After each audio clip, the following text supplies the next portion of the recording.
What are we going to do about Martin? Well, chuck him into the river and watch him float away. push him in the river. We don't need him anymore. We've had a little bit of a discussion about what's going on with his character. But without sort of wanting to spoil it, I think he's looking at changing his character. So for this session, it won't really matter too much because I can't imagine there'll be many combat things going on. But if necessary, I can just open up his sheet and play him. Oh no, I mean like, is he gonna go away somewhere, or is he gonna follow us, or is he gonna be part of the party? Oh, I think. Well, I mean, yeah, I think it's sorted. I don't think we're worried. Okay. We need to be worried too much about it. Can we kill him? Yes, we're gonna, like I said, we're just gonna push him into a river and leave him there. Yes, so Too simple. very too simple. Welcome to the continuing adventures of Tempest Hostage in the long slumber. It's been a week away, and I'm so itching to get back into some things.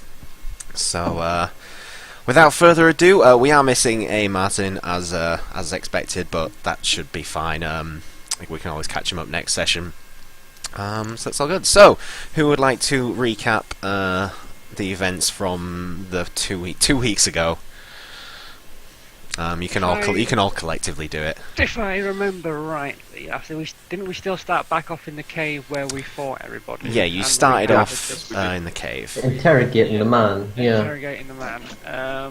The man. The one, the only. The only man left in the world. Last time we find out our hobgoblins. cleric is an evil bastard. Because we decided that, obviously, like, making him rebuild it would take a lot of effort, and it'd probably take around a week. When it would probably like only take us like a week if we decided to walk back and like find another way there from the city, like air transport or whatever, or a different way to get to where we wanted to go. We also, on our way back, we met a guy with his blink dog. Yeah, who is now Who still doesn't have a name, as I've just realised. yeah. The dog? No, it's fine. Yeah, I'll put you in a little doggle. So, like, where we are now, we got attacked by phase spiders. Phase We found spiders. some blood on the bridge. Yeah, seemed to be a little bit of an ambush of sorts. As the DM didn't quite realise exactly how they worked and did it completely wrong, but you managed to wipe them out considerably. Oh yeah, I remember now.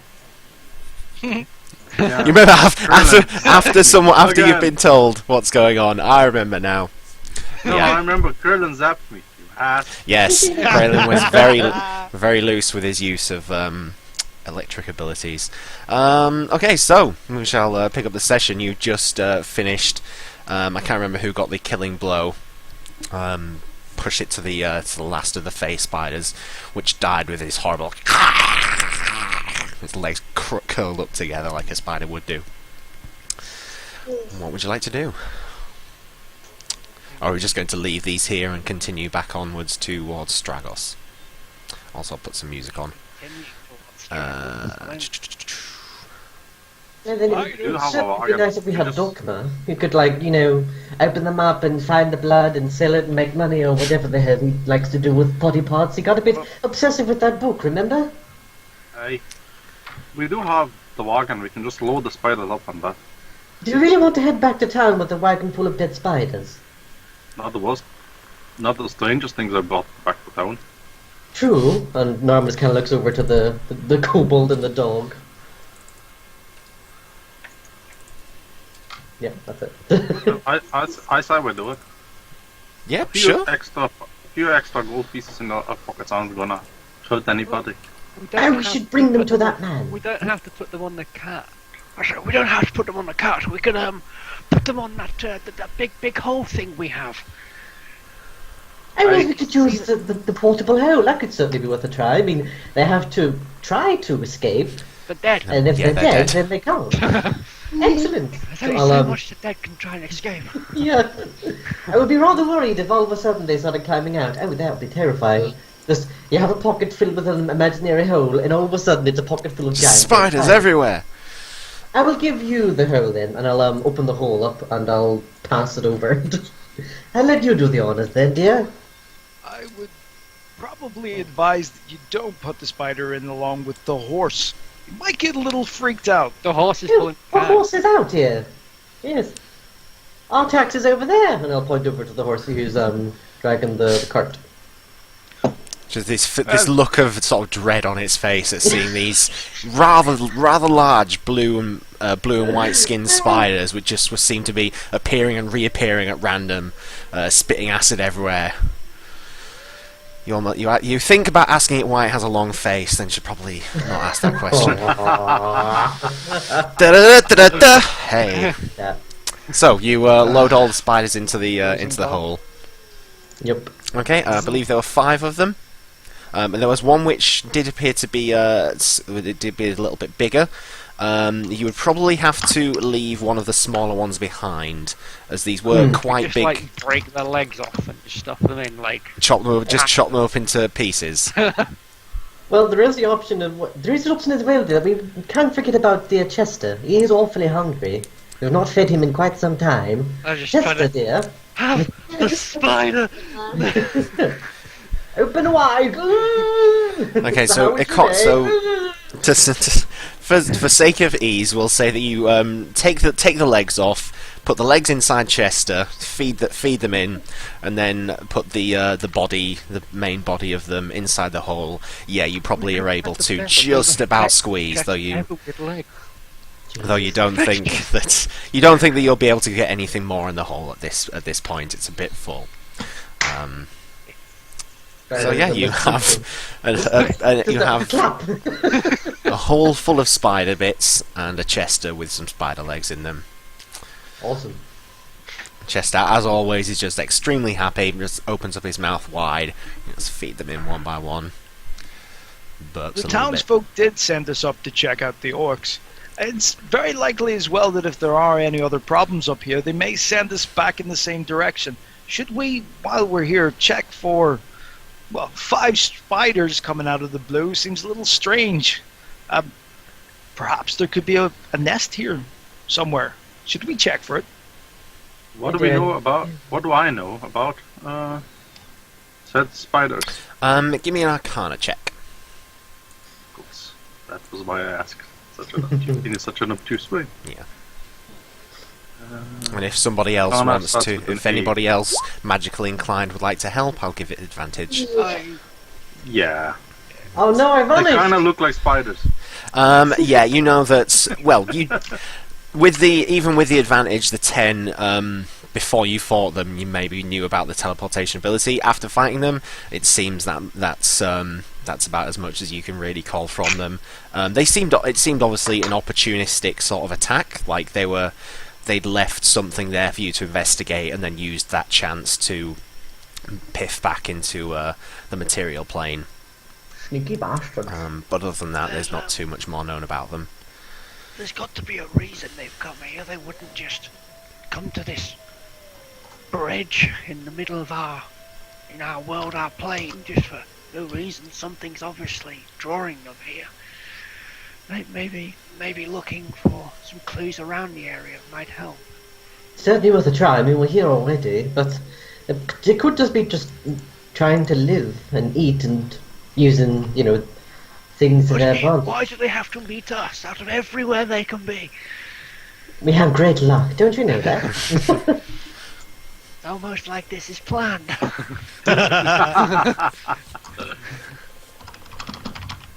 Yeah, you can look around and see if there's anything that you find if you want, Yeah, or... I'm gonna look around. Sure, if you want to give me... Worth a shot. Alright, yeah, if you give me an investigation check, Dax, with advantage, for the few people who might be looking around with you. Yeah, I was just gonna say I want to help. Yeah, sure, so it'd be advantage, investigation. And, Good job. Were you gonna How much do something, Kraylin, or...? intelligence you have? yeah, I was going to say about... does guidance affect that as well? I think guidance is ability checks, yeah. Yeah. And I've not said the result of the roll, so... Oh, yeah. Yeah, so so roll a d4, and add that to... it'd be 17, so... Oh, I should roll a d4? If you want, or you can make Dax roll it. It doesn't really matter too much. As long as Dax someone wants to go ahead and roll it. Sure. Okay. So if you want to roll a d4 then. For me, it's effort. 2, so that brings it to 19. Searching around, you don't find anything immediately in the in sort of the vicinity that looks like some sort of nest, though you are able to just about work out small tears which seem to be sort of fading where they probably came from. So you get the sense that they weren't nesting in the material plane where you were. They were probably nesting on the ethereal plane, which is where they sort of the other side of the teleportation that they have. They seem to be very If strange. you look here very closely, you can almost you can see a tear in the plane. I don't think they were nesting here. I think they nest in the What plane was it? The Ethereal plane they burst out of. nesting in the ethereal plane.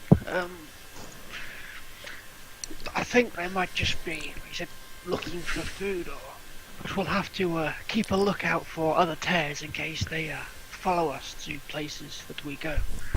Well, I have Armin will seen go great... over and like try to touch the tear. It's like, hey there. It's let's very see what much this is like that sort of heated air effect that you get on like roads if you're like looking at them, and it's kind of there's a bit of a faint shimmer to it, but there isn't like Is it a bit like the film Jumper when he leaves that like? I don't know. I've not seen that. Yeah, there's just like looking like in like the space. There's just this sort of shimmery kind of effect, which kind of warps your vision. But you can see that it is sort of slowly fading and shrinking away. They obviously don't last for too long. I've seen large spiders like this before, but these are definitely stranger things. Yeah, I don't really like the idea of spiders that can move dimensions and watch us. And... Was that a name drop, dear? Never mind. Anyway, if that's everything sorted, we may as well head back to town. Maybe we can get some more money by going, look, we stopped the orcs, we brought a pet, that's the crippled thing, and we brought dead spiders, so the roads are safer in 2 ways, so we get 2 payments. Oh, If nobody pays us for You think you'd need to find. You think you'd need to sell them just for parts. Yeah. Because that's all Probably they are, there is the parts. alchemist that will be willing to buy them. Oh, yes, my little frog friend, that's true. Jay, Yeah. Yes. what difficulty or size or whatever of creatures are these? Face spiders. I believe they were large creatures. So they were like And the are they next considered- size up from you. Yeah, that, Are they considered beasts or? No, I think they are referred. ethereal. I think they're I would be monstrosities, very maybe. surprised. Yeah, monstrosities. I'll be very surprised if they're beasts. Yeah, they're certainly not beasts. Where are we? Well, Yes, yeah, they it's a monstrosity. count as We should monstrosities. definitely get going, because if there is a nest on the ethereal plane, there's nothing stopping them coming back in greater numbers. Monstrosities, yeah. No, I'd rather get out of here before we have spiders up our backsides again. Aye. Onwards! That was one weekend. And I tell you again, I did not appreciate it. And with that, I start walking off towards Yeah. Dragos. I'm gonna Yep. slap on Artax's back and.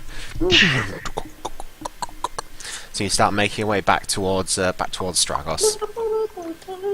Yes. Okay.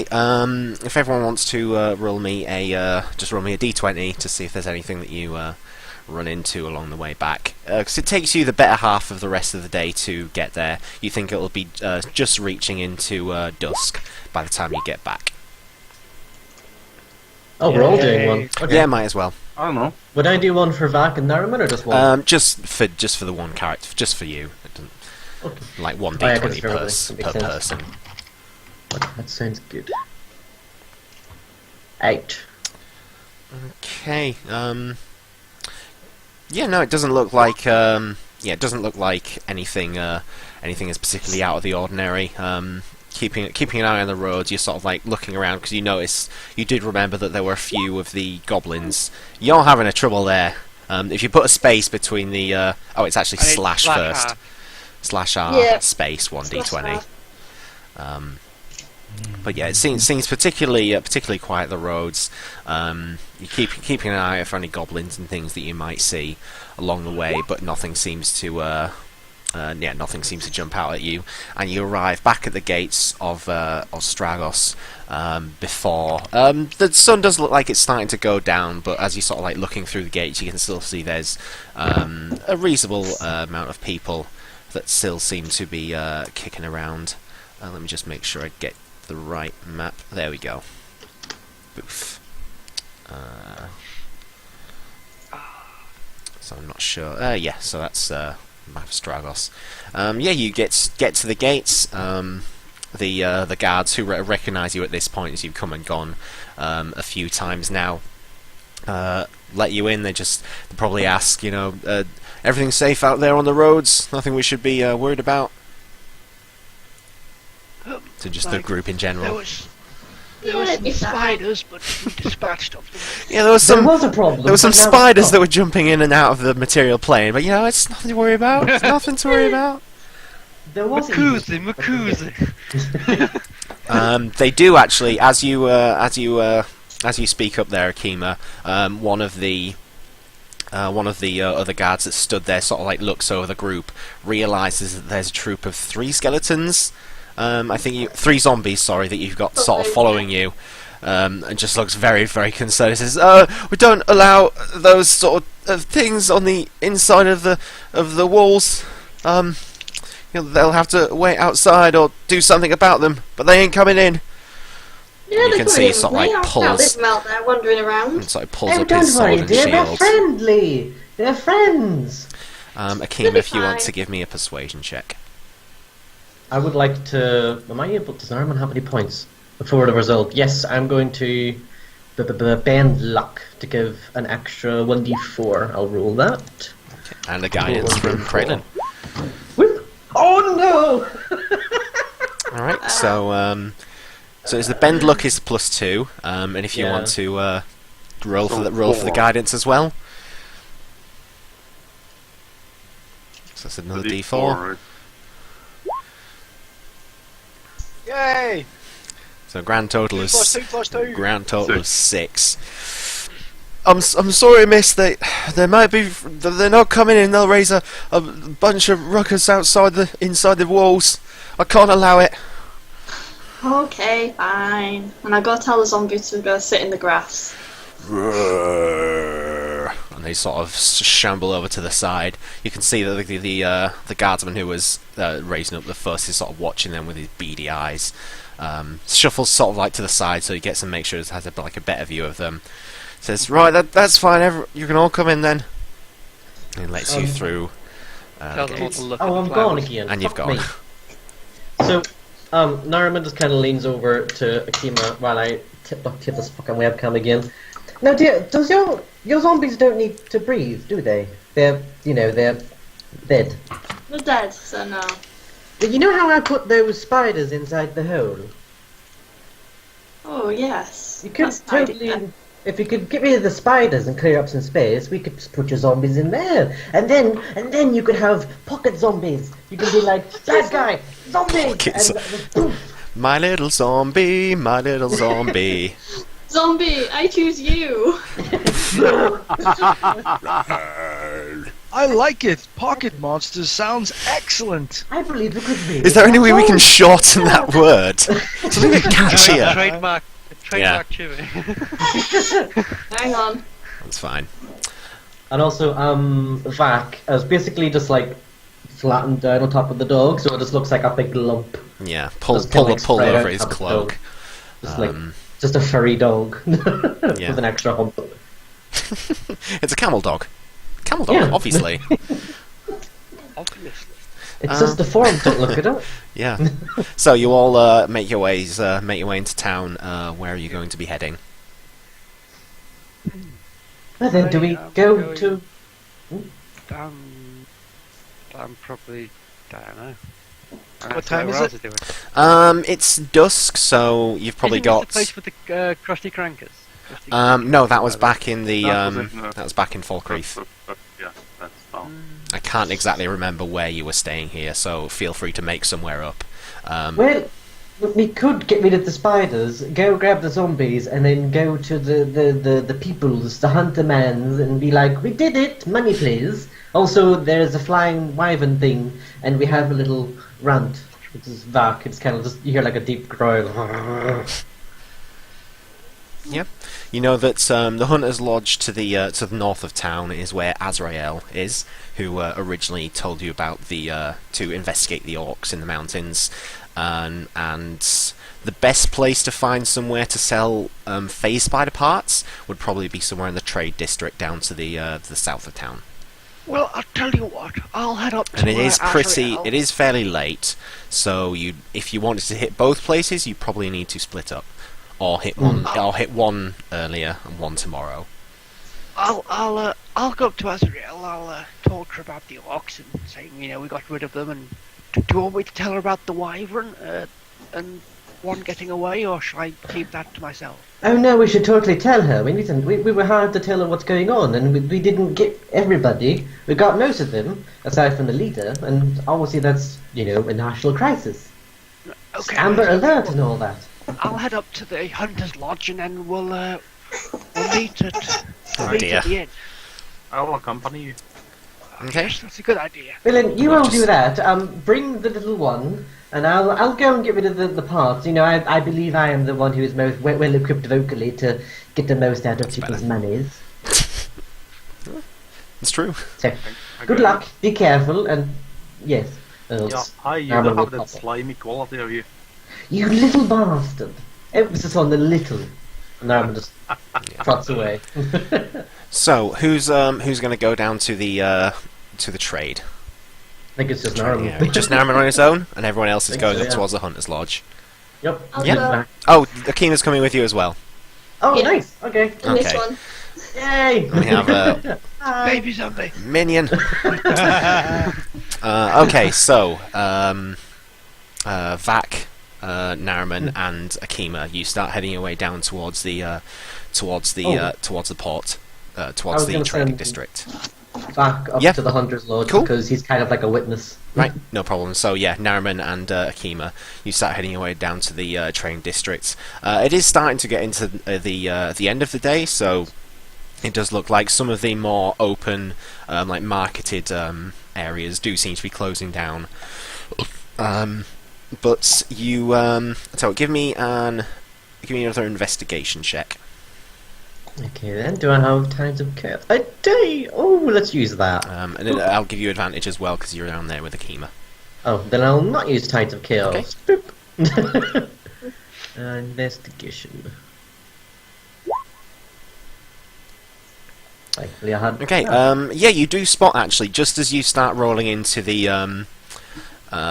sort of the open market area, you do notice that there is a stall, which it does still seem like it's kind of starting to put away its wares, but you are seeing large-looking pieces of bone, large skulls, hides of various different colours and shapes, with different markings on them, bottles which look like they have strange fluids and liquids inside them, and manning it seems to be just a human with a long purple cloak. Just seems to be sort of rattling some things away, whistling a bit of a tune to himself. He's currently got his back to you. Excuse me, dear. Excuse me. And tap him on the shoulder. Turns around. You're greeted by a fairly bright and smiley face, a little bit of a mustache goatee combo, though there is an eye patch over the left eye, this kind of shaggy looking black hair, and it turns around to you and says, good evening, I'm just closing up, but if there's anything I can help you with at all, my name is Gendry, please speak up your offers and I will see what I can do. Nice to meet you there, Gendry. My name is Neriman. I'm fixing my webcam. I'm sorry, dear. It's a webcam. I have a deal for you, dear, if you wouldn't mind. I've procured some rather interesting parts of some some phase spiders. The word interesting, you see his face just kind of like brightens up and glows. And you see his, he sort of brings his hands up, kind of interesting, you see, and sort of rubbing his hands together. Seems like you definitely caught this guy's interest. Phase spiders, I don't think I've ever dealt with phase spiders before. Do you have anything to inspect at all, or what is it? Do you have anything specific that you're wanting to do with them, or? Well, in essence, we're really just trying to sort of unload them. They're sort of dragging us down, so to speak, and Armin will kind of like gesture towards his pocket, which doesn't really sound all that interesting when he says weighing us down. So, one moment there, dear, and I'll reach in the chester and I'll pull out a leg. Yep, you start pulling out this leg. The few people around you kind of like back up a little bit as you pull this gangly leg out. Gendry seems completely unbothered by this. Yeah. Well, it certainly looks like they were quite large specimens. How many? Where did you run into these sorts of things? It's rare that they appear much on our side of the world, anyway. Yes, it was rather weird. We were actually on our way back to here, and they ambushed us on a bridge. Quite weirdly, actually. Never mind, I've vanished again. Fuck. Hello, dear. I'm back, Gendry. That is what they do. I suppose you've heard of the simple trapdoor spiders. They almost just lay themselves a little bit of a trap, and then as soon as someone comes into the area, they spring into action. That's what you can expect from a phase spider. Unfortunately, there's not really much known about their abilities yet. I've not quite figured out how to harness that sort of ability, but the poison that they have inside them, I can. They have a poison sac, which I can extract and create a reasonable poison from them. At obviously cost, of course. But you've brought the specimens with you, so there'll be a slight discount on that part. But I can certainly try my best. How many do you have? Hopefully, it was only just the one. If it was just you two, and he points to the two of you. Sick. Fucking. Do you realise you have 40 legs in Chester? There we go. So you know. Yeah, I just took out one leg. I'm glad you did the maths there. Thank you. Actually, my dear, see, what happened is we have 4 normal-looking ones and 1 rather big one. And I'm apparently a phase spider too, because I keep vanishing.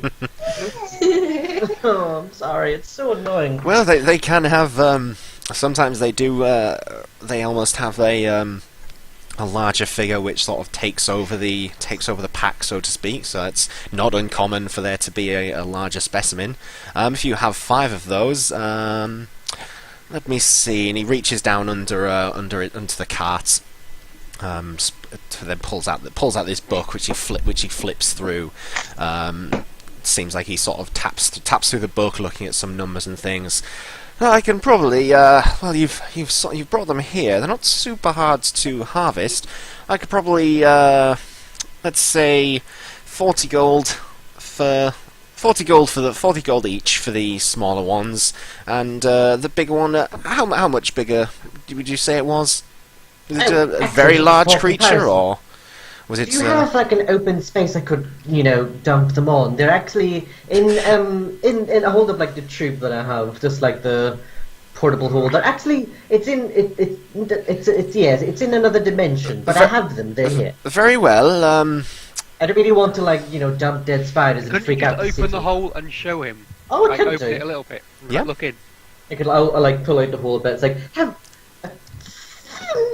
sorry, I keep disconnecting. Don't worry about it. Okay, I'll leave it for now. Yeah. You good, dear. Have a look in there. You open it up a little bit. You sort of pause it. One of them Miraculous item you have here. Thank you, dear. I found it. Looks in his Well, you said that was one bigger than the other, but it doesn't look too much bigger than the other one. But for the size of it, I tell you what, and you've got 5 of them into all together. Let's say grand total of 200 gold pieces for all of them. That sounds like a fair trade to me, dear. I will say though that just to be fair, to be honest, one of them is slightly dissected. We had to remove the legs to fit them into my little barrel here, Well, and put the torso into here, but everything else is still intact. I'm sure there won't be too much of a problem with that. It's more the head that they're dealing with. However, I could maybe make some simple jewelry from the claws. I believe. Did you know that spiders have almost small paws at the end of each of their legs? It's rather cute, actually. But yes, if that sounds agreeable with you, I think I'll quite happily pay for those. The poison is quite and as he starts sort of like counting out the 200 gold, he starts going on. It's quite a potent poison. I'm sure I'll be able to make use of this or pass it on to some of my other clients. And he counts you out 200 gold pieces. You can take, if you want to maybe take that in some electrum just to make it easier for change, that's fine. But yeah, you have 200 gold pieces which he passes to you.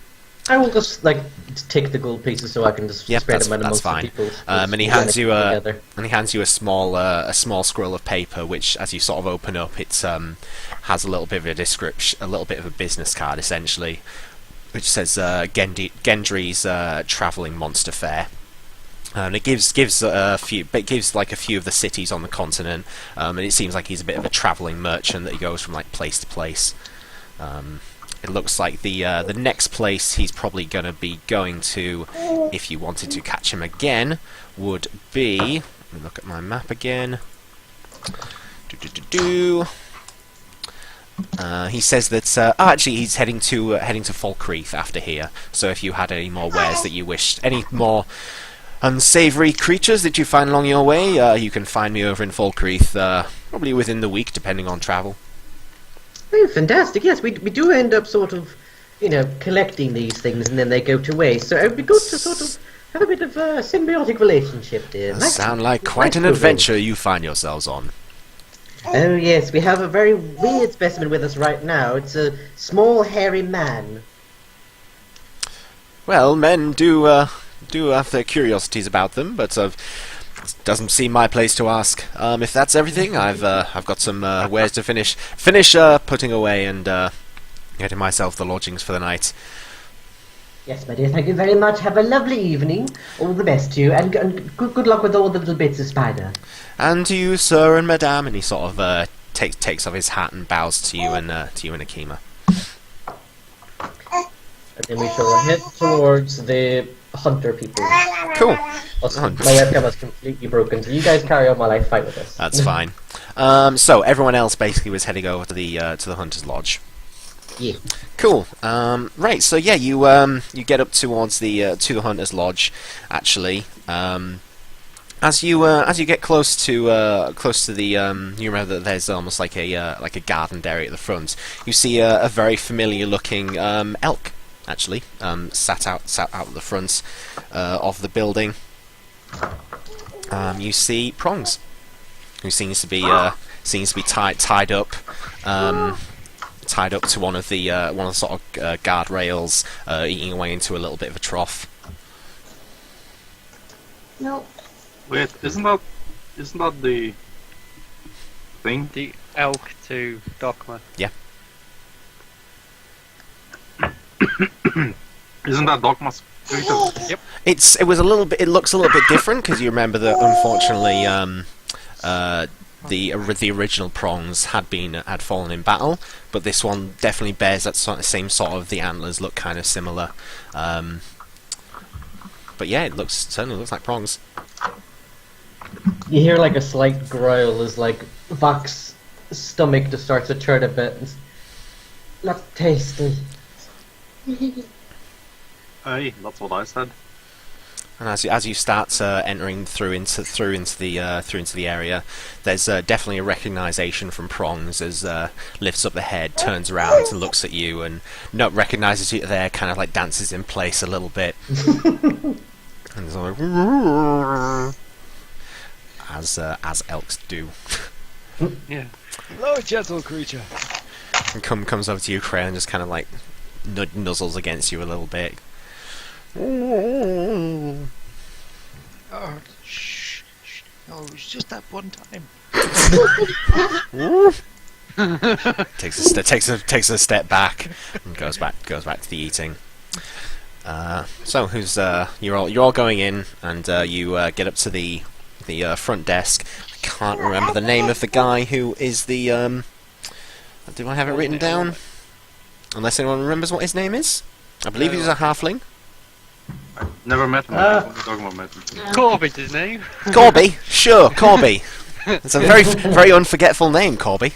You'll never forget it in life. Yeah, there's you recognise the halfling Corby, who seems to be sat at a desk. Again, looks like he's got stacks of books kind of tied together and bags of things set aside. Again, it looks like he's probably closing up for the end of the day.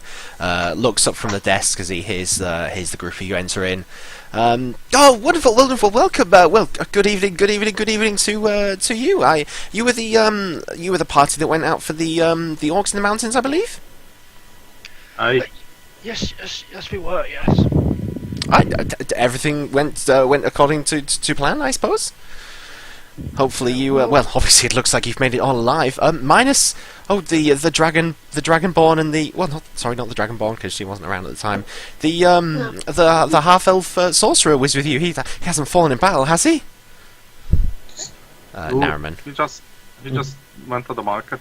Oh, that's fine. That's fine. I mean, I know orcs can be a little bit dangerous at times, but as long as you're all okay, everyone made it back alive.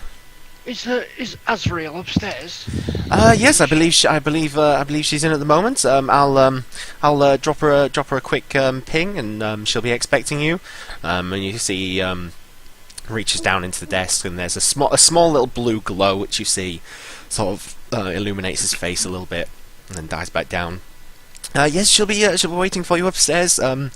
Hopefully it's not too big business, but because we are closing up soon. But yes, she's waiting for you upstairs. And he continues, sort of putting away his bits and pieces.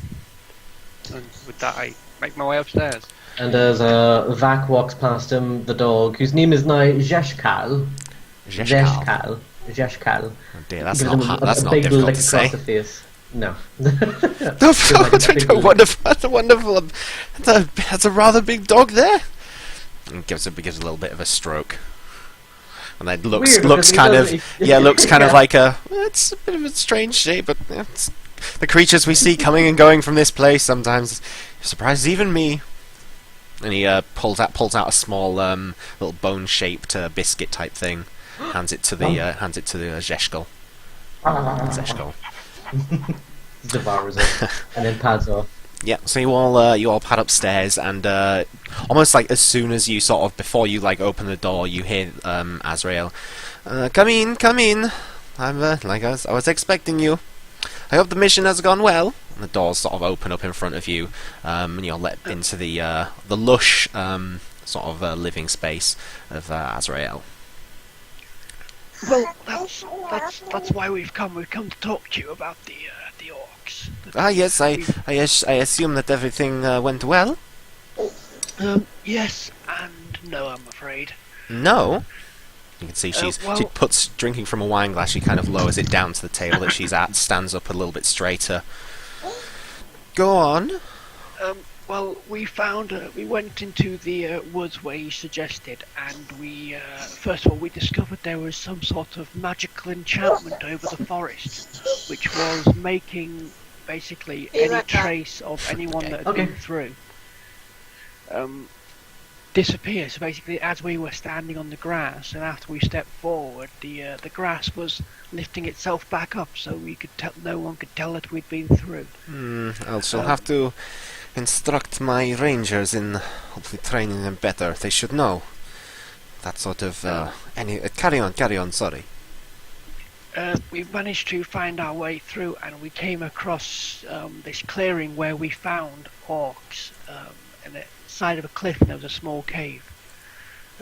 We had a great fight we did between us and the orcs and various other creatures that were there. But unfortunately, the leader got away. As we were fighting, a wyvern a little bit of a frown comes over her face. So a wyvern landed in the midst of battle, and he jumped on it and was able to fly off. You say a wyvern? A wyvern? Yes. You- It's a small Hold, dragon hold right spirit. there. And she puts the glass down on the glass down on the table. You see, she sort of frantically goes through a few notes. You didn't, perchance, get the name of this particular brute, did you? Does Vak know his name since he's been captive? Yeah, you would know. And his name was mentioned. It's whether any of you remember. Your characters would remember. The players Yeah. remember. I don't have it written down. I've got I don't think I did either. No. No, I've got the rot dude, but that's basically it written Snickrot. down. No, it Snickrot. was. Snickrot had mentioned that the leader was called Mobad Elfsbane. That was it, Mobad. Mobad. That's the end. his name was Mobad Elspane. And at the mention of the name, Vak just kind of like rises from the dog, this like horrible dark of head. He just throws his arms. grave. Yep. Like, I'll kill him. He bad. There's as you saw at the mention of Mobad, of the name Mobad Elspane, she kind of stands up straight. The room just seems to go just sort of deathly quiet for a second. It seems like her skin almost, there's like a pale kind of whiteness sort of comes over her normally sort of quite bronze looking face. Are you sure this was Mobad? Aye. It's definitely I called should Mobad. That's what Definitely. the other orcs call them. What do you know? You look very sheepish. If Mobad is active as you say, there is a great evil which is working its way into the world.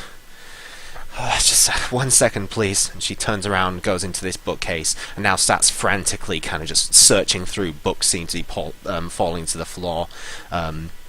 Small pouches and things. This is the one. She opens up this book, flicks through it. Oh, the gods. He's right. If he is awake, you must quickly go to the center of town. Go to the royal district. Tell them that I sent you. You need to inform. Oh fuck! What's his name? Hold on. Let me get my notes. What's his name? Corby's the name. Go and tell Corby. No. You need to go into the royal district in the center of town. Tell them that I have sent you. You need to speak to the Caldwins as soon as possible. As soon as possible. Do not even wait. A great evil could be descending on this land.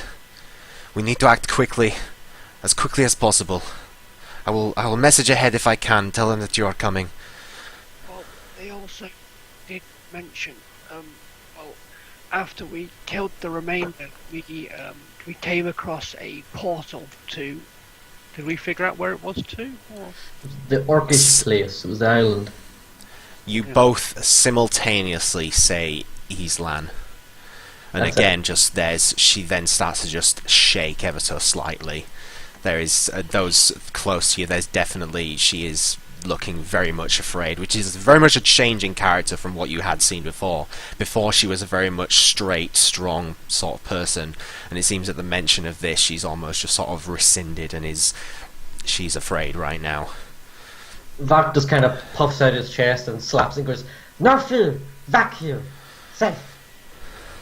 I hope for your sake you are strong enough. But please, you must go to the center of town. I know it is late, but this needs passing on. There is an ancient evil that has been sleeping for far too long. For too long, should have been sleeping for much longer. I fear it could be awakening. What the hell? It's not another dragon, is it? This could be to do with the dragon. You've seen any of the dragons so far?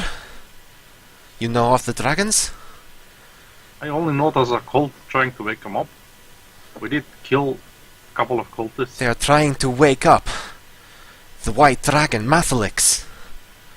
The ice dragon. That's what it was called, yeah. Then you must go quickly. Tell them Mathelix is waking up.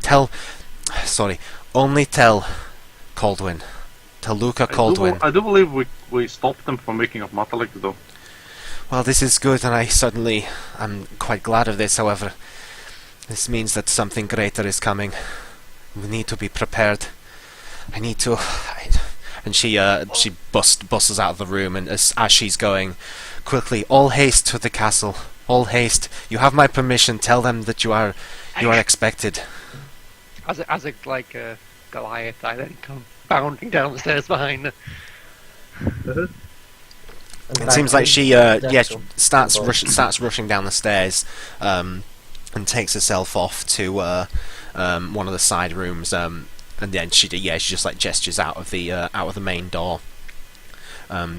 Says that you need to get to the castle as quickly as possible. Quickly. Let's. I think we should go find Nariman and Akima. Let them know where we're going. It's obviously but some of us still need to go to the castle now. It seems. So who wants to go find Nariman and Akima? Who wants to go to the castle? As you start deciding, Nariman Akima, he just sort of quite gladly walked through the door. Well, that makes it a lot easier. To the castle! Wait, why are we going to the castle? What is wrong? Why are you all so flustered? What? What happened? The great white dragon is about to be awoken. What? The one that we killed? We stopped from raising, you mean? Why didn't kill it? Well, we did, kind of. We sort of tore it to pieces. Yeah, you tore him to pieces and then sent the rest of the pieces, I believe, to you gave them to the. I think you left a few with the tinkerers. I think you left. I think Lucy left a big portion of them at the local Church of Weejas over there. Yeah. I also have Oh yeah, one of your axe is actually made out of the bones of Mathelix. One of my axes. One of your axes, yeah. The bag of axes. So we're going to a castle now. Oh, did they give us a present? Are we going to get knighted? No, I think we need to warn them about the people that we've seen and the boss we've seen, and it's very. Asriel seemed very, very, very scared. And I think this conversation's going on while we're walking towards the castle. Yeah, sure. Well, I was actually going to stop before we left and ask, based on what's the name outside? Little horny guy. Corby. Prongs. Oh, Based Prongs. on Prongs being outside, if Dogma was there. You imagine that Docma is probably around. She informs you that he is currently at the guild store, so to speak, stocking up on supplies. Then we shall see him later. Okay. So you start making your way and having this conversation as you start heading towards the castle, and taking haste through the castle. You eventually come to the bridge. If you look on the map, there is there's two bridges. There's one there and there, sort of like separating the royal district, which is in the centre. There are a pair of guards who, as soon as they sort of see you approaching, they sort of take these long spears and sort of cross them over the royal of the entrance. No more visitors to the royal district. Business is closed for the day. You have to go on and come back tomorrow. This is the utmost importance Asriel sent us. We need to speak to the Coldwind now. What's this regarding? None of your business, dear. It's really We important. got told We to have her permission. strictly speak to Coldwind. Asriel should have informed you of our coming. This cannot wait till morning. Look, move, lad. Make me a persuasion check with advantage. Anybody. Whoever's got the highest. Darman. Yeah. Yeah, with your plus 5 charisma. Yeah, seriously. Whip. Ready. Cool. Yeah, you. Well, all right. I heard some business was going on up at the Royals district. Must be something going on. And they step aside and let through the gates. You start rushing up the over the bridge into the Royal district. The rest of the guards from this point do seem to recognise who you are and why you're there. They let you through into the castle, and you get brought up to the you get escorted up towards the the throne room of the castle of Stragos. Inside the throne room, it's quite a large, grand-looking throne room. To the back, there is a young child on the main seat in the centre. There is a half-orc. Looks to be wearing sort of robes, holding up a sort of a gnarled branch-looking quarterstaff. Those two seem to be speaking, and there's a woman to the in one of the other chairs. Then there's like a row of guards, sort of guarding the place. And the small child. I'll tell you what. If everyone wants to give me a history check, actually. Yes. History. Yeah, history. Well, Starts with an H, right? Yeah. Yes, history begins with an H. I am not the smartest.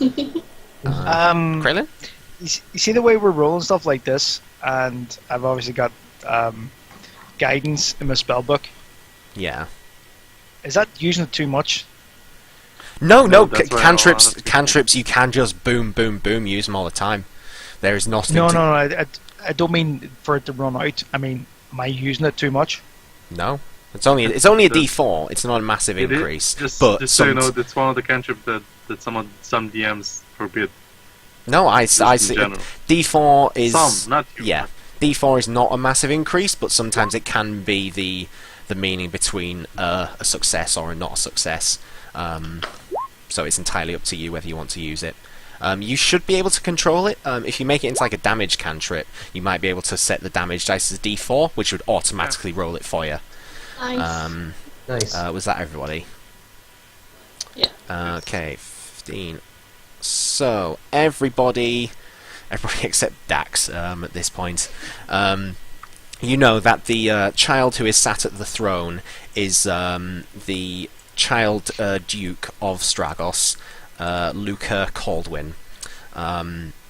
Is the current reigning monarch after his father Percival Caldwin, who was the then Duke of Stragos, was lost at sea. To the left of him would be his mother Rowena Caldwin, and to the other side of him, the half-orc is Sildus, the High Mage of the Magic School, who I don't think you've seen before, but I think you'd maybe made plans to try. I think Lucy had tried to make plans to see him. And you get a come forth gesture from Sildus, the half-orc. Sort of gestures you forward. Come forth, bring your news to the Duke. I'm gonna try and say Duke because he is Duke. Yes, we come with. What's your name, Goliath? Speak your names first. You are in the presence of the Duke of Stragos. My name is Stonespeaker, Dark Stonespeaker. And you, dwarf? What guy sort of hits his chest and goes, Vodka Unax, at your service, my lord. And nods towards you. And the rest of you? Norman just kind of like waves his hand. Nariman the Great. Lovely to meet you. Well, I don't really have a name, but people call me Kraylin. And you there, dragonborn at the back. I'm Akima. Very good. Stone Speaker. What? Oh, yeah, back. Oh, sorry, we're gonna say like the dog as well. Just again, just rises up and just like Vac puts a hand to his chest. Vac, then hand to the dog. Zaskar. Very good. Stone Speaker, you have the floor. And at this, you can see Luca Caldwin sort of fits himself up in his in the throne, kind of brushes off his cloak a little bit, straightens himself. A youngish-looking boy, looks to be about sort of early 20s, sandy blonde hair, a regal-looking outfit. A simple sort of circlet crown, nothing too big and ostentatious. He just looks at you sort of, kind of, in a strange sort of, it doesn't look like he's as worried for some reason as Azrael looked. Though looking at Sildus, there does seem to be a bit of a look on his face. What What I'm about to tell you, you may not believe, but I guarantee you it is the truth. We were tasked by the Hunter's Lodge to hunt some orcs, not far from here in the forest, since we're causing you trouble. On our discovery, we found, was it Mobad Elbane? Mobad Elfsbane. Oh yeah, we came across Mobad Elfsbane, and he escaped on a wyvern. He also, as far as I'm aware, we came across a portal to, my mind's gone blank, the island's name. Islan. Island, yeah, that's it. To the island of Island. Know how you actually spell island? That's how you say it. Okay. That's a good way to remember. The island of portal to Ireland. Island, we managed to break it, but apparently whatever it was being used for, it had already completed. And now we fear that they have resurrecting, for a what of better word, the White Dragon. The White Dragon. You speak of Mathalix, I believe. Yes. Aye. Luca sort of pipes up into this. Dragons? There's no dragons around these parts. Sildus, what are these people talking about? There are no dragons in the realm anymore. They were wiped out years ago. You know this. Young Duke, you may have not seen dragons, but I have witnessed with my own eyes a wyvern. Yes, they are not as big as dragons, but they are definitely of their breed, and they are close to this city. I've witnessed dragons though in this land. You've witnessed dragons, I have. I saw spiders. Me and Norman, I believe, are the only ones from the original part that have seen dragons. Oh yes, there was that sort of, that one they were bringing back to life, and we killed the woman, and there was the eyes, and Lucy grabbed her by the face and did Aye, like and the claws. there were a bunch of small ones as well. Don't you have something that we made from the dragon part you could show them to be like, look, it's a real dragon bit? The sort of Aye. like, damning proof sort of thing. Aye, here, this is made from a shoulder blade. And sort Bring it forth, dwarf. Sildus speaks out and holds out a hand. Steps forward. I present him the candle. Yeah. He Sorry. takes it in a hand, sort of lifts it up, inspects it under the light and things, sort of place it against his chest, and you can see his eyes almost sort of roll back in his head a little bit. So they're just almost like orbs of yellow in his in his face. He mumbles a few words that are sort of almost too quiet to sort of understand. He hands it back to you. Goes over to Rowena and says, "My dear, I believe you need to take. I believe it is the hour is late. Luca needs to attend to some studies. I believe I will deal with this matter. So, if you insist, Sildus, you've always known what's best to do. Come on, Duke. We'll Can I, like, when he says that, can I see if there's like an interior motive? Can I give him like a... when you say an interior, like, is he like, I'm gonna take care of this because I don't want them to know what I'm about to say, kind of thing? sure. Or Give me an insight check. Can Vark would have been listening too, but he would be trying to figure it out because he's fucking suspicious sure. as hell. But would he be getting his own rule? Yeah, I'd make it your own roll. Okay. Because you're not actually helping each other, Yeah. True. You both get the sense that Sildus is certainly trying to keep something from the Duke himself and Rowena as well. But there's a little bit of rebelliance from Luca, but he follows his mother out to the side room. I want to go there. Yeah, I'm a big boy. definitely. I'm King Daddy. And he gestures you off to a side room. If you could all follow me, I think we best speak in private on this matter. And as he sort of like looks towards the group, he almost like meets eyes with you, Dax. And it's there's almost that sort of like recognition that he knows, obviously, that he's trying to not tell the Duke what's going on, and that he's aware that you've realised. And he takes you off to the side and takes you down a series of circular staircases that seem to wind down below into the lower catacombs. Taking us to the dungeons, everyone run!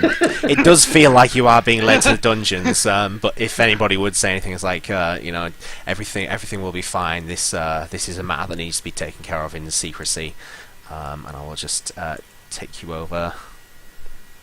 Oh, that didn't drag everybody over, or did it? Did everyone see the? I can see it, but I can't see tokens. Oh, there doesn't need to be any tokens. Why is That's fine. that one? Oh, that's why it didn't change. Cool. Yeah, so he starts taking you down. You're led into very much this. It looks almost like a cellar, though, like a wine cellar. You can see like the racks where it looks like barrels and things were kept, but it seems to have been sort of cleared out. Nobody blink? Oh yeah, it's not a weeping angel. You're fine. It seems like there's the walls have been sort of cleared out. There's a few bookshelves and things. There's a table sort of sat down in the middle with. Let me see. There would be 1, 2, 3, 4. There are currently four chairs around this sort of rounded table, though there's no one currently sat at them. And he offers the chairs to you, waves a hand, and ushers forth some extra chairs from the. They seem to sort of like almost be coming like from the shadows. You assume he's probably got them stored away. Sits you down at the table. There is. How much do you know of, That's that. Oh dear, poor Crown, that's fine. You say that you have seen the corpse of Mathelix the White Dragon. How much do you know about dragonkind? They're sort of like lizards. They're really big and scary, and someone's trying to bring back the other ones. I think there's like one element each, and we we stopped them from bringing back the ice one, tore its body to pieces, made some fancy things out of it. And didn't we hear something about the fire one was over here somewhere? Didn't we hear about something like that? I would have heard something about that. And was it behind that globe, yes. You are referring to Vandrago the Red. Yes. There is a great. These dragons are. It is no coincidence that I have been awoken or coming resurging. In the times before our history began, there was a grand war. 4 terrible dragons found magical and physical means to give themselves power no creature should ever wield. Mathelix the White, the dragon that you have already dealt with, has used the powers of necromancy to prolong his life, build an army of rotting corpses. Silkra the Brown. Keep his eyes light up. Yeah. Silkra the Brown burrowed into secure vaults below the surface of the world, pilfering artifacts and treasure to arm this army of rotting corpses. Vandrago the Red took the underground city of Nirbaldor, enslaving the dwarfs there to build sets of magical adamantine armor. Alone, neither of these would pose a threat, and would be beaten back time and time again on their own. However, this was not the case for long. Using the power of a device we came to call the Mantle of Dominion, Imenath the Black bound the 3 to his will, and brought forth an age of fire and darkness under the banner of the sons of Imenath. And with that, he sort of gestures out this the symbol of the Sons of Imenath, which was the curled black dragon logo that you'd seen. I believe someone pulled it off one of the orc commanders. A small patch. Yes, Yeah. To combat the draconic threat, the civilized world came together and struck deep into the subterranean fastness of Imenath, deep in the Underdark. Led by the greatest warriors and weavers of magic, the Drake Blades sacrificed their all, and in one decisive maneuver, broke Imenath's hold over the other dragons, allowing the killing blows to be struck. Many lives were lost on both sides of the wars. Sons, daughters, parents and elders. The Drake Blades fought long and hard to push Imanath back to the shadows. 2 of the 3 were dealt with the years after. Mathelix was brought down to the jungles to the west, and his bones lay hidden deep below a temple ruin. The temple that you've obviously come across yourselves. Vandrago was chased to the icy wastes of Islan, where he slumbers, hopefully never to be woken again. Silkru was the last to be taken care of, and in his cowardice fled capture and escaped into the desert ruins of Rugal, where the free men of Daso keep vigilant watch. It appears that the sons of Imanath have broken free and are trying to find these broken remnants of Imanath, and bring him about into another age. You say that you've already found Mathelix, broken him down. It appears if you have been dealing with... God, I've forgotten his fucking name now! The fucking orc! What was he called? Elspeth. Yes, Mobad. Elspeth. You've been dealing with Mobad. He was tasked with trying to find some more of this magical adamantine armor. Were there any forges in the caves behind there? Yes, Aye. there was a forge, and they appeared they were making armor for the dragon. Damn that orc! He slams his fist down onto the table. He must be stopped at all costs. Do you know where he was going? Does Islam. Vac know where we were going, or was he going to Islam? You know that there was a possibility that the portal was either leading to the portal was definitely going to Islan, but you weren't sure whether Mobad would have been going towards Islan or whether he would have been going to the broken sword orcs who were higher up in the continent towards the north. You really didn't know which way he was going, and even the questioning of Snickrot himself didn't say. He didn't even know where Mobad would be going. But we did find out with the, as I mentioned in the room, the portal we came across to Islan. By the time we destroyed it, we interrogated. We interrogated Snickrot, didn't we? Yeah. Snickrot, yeah. Yep. By the time we interrogated someone by the name of Snickrot, he said we were already too late, and what needed to be sent was gone through. So there's a chance that if it was making armor for the dragon, he already has it. And time really is running short. I am sorry if you have other agendas that you need to attend to, but if this is the case of the matter, you must with all haste make towards Islan. Find Vandrago, find these remnants of adamantine armor. Stop him before he can break free from his prison. All I know that he was kept deep down below the icy wastes, where his fire should hopefully be quenched. But if the armor has already been made through, it's possible that he is already currently awake. I will speak with our diviners, see if there's anything that I can find out, if they can peer into Island, find out what they can. But Now hold on. If you know the name of something, but back in somewhere being, there was a sort of globe that you could speak a name to, and it would spin and point in the direction of where it is. We could use that to sort of pinpoint where Mobad is, surely, to find out if he is in Island or if he's up with the little other orcs up in the north. But I'm not entirely aware of the artifact that you speak of, but if that is the capability of this item that you speak of, it would certainly pinpoint the location of Mobad himself. However, as you say, the armor has made its way through to Island. They already have the armor for Fandrago.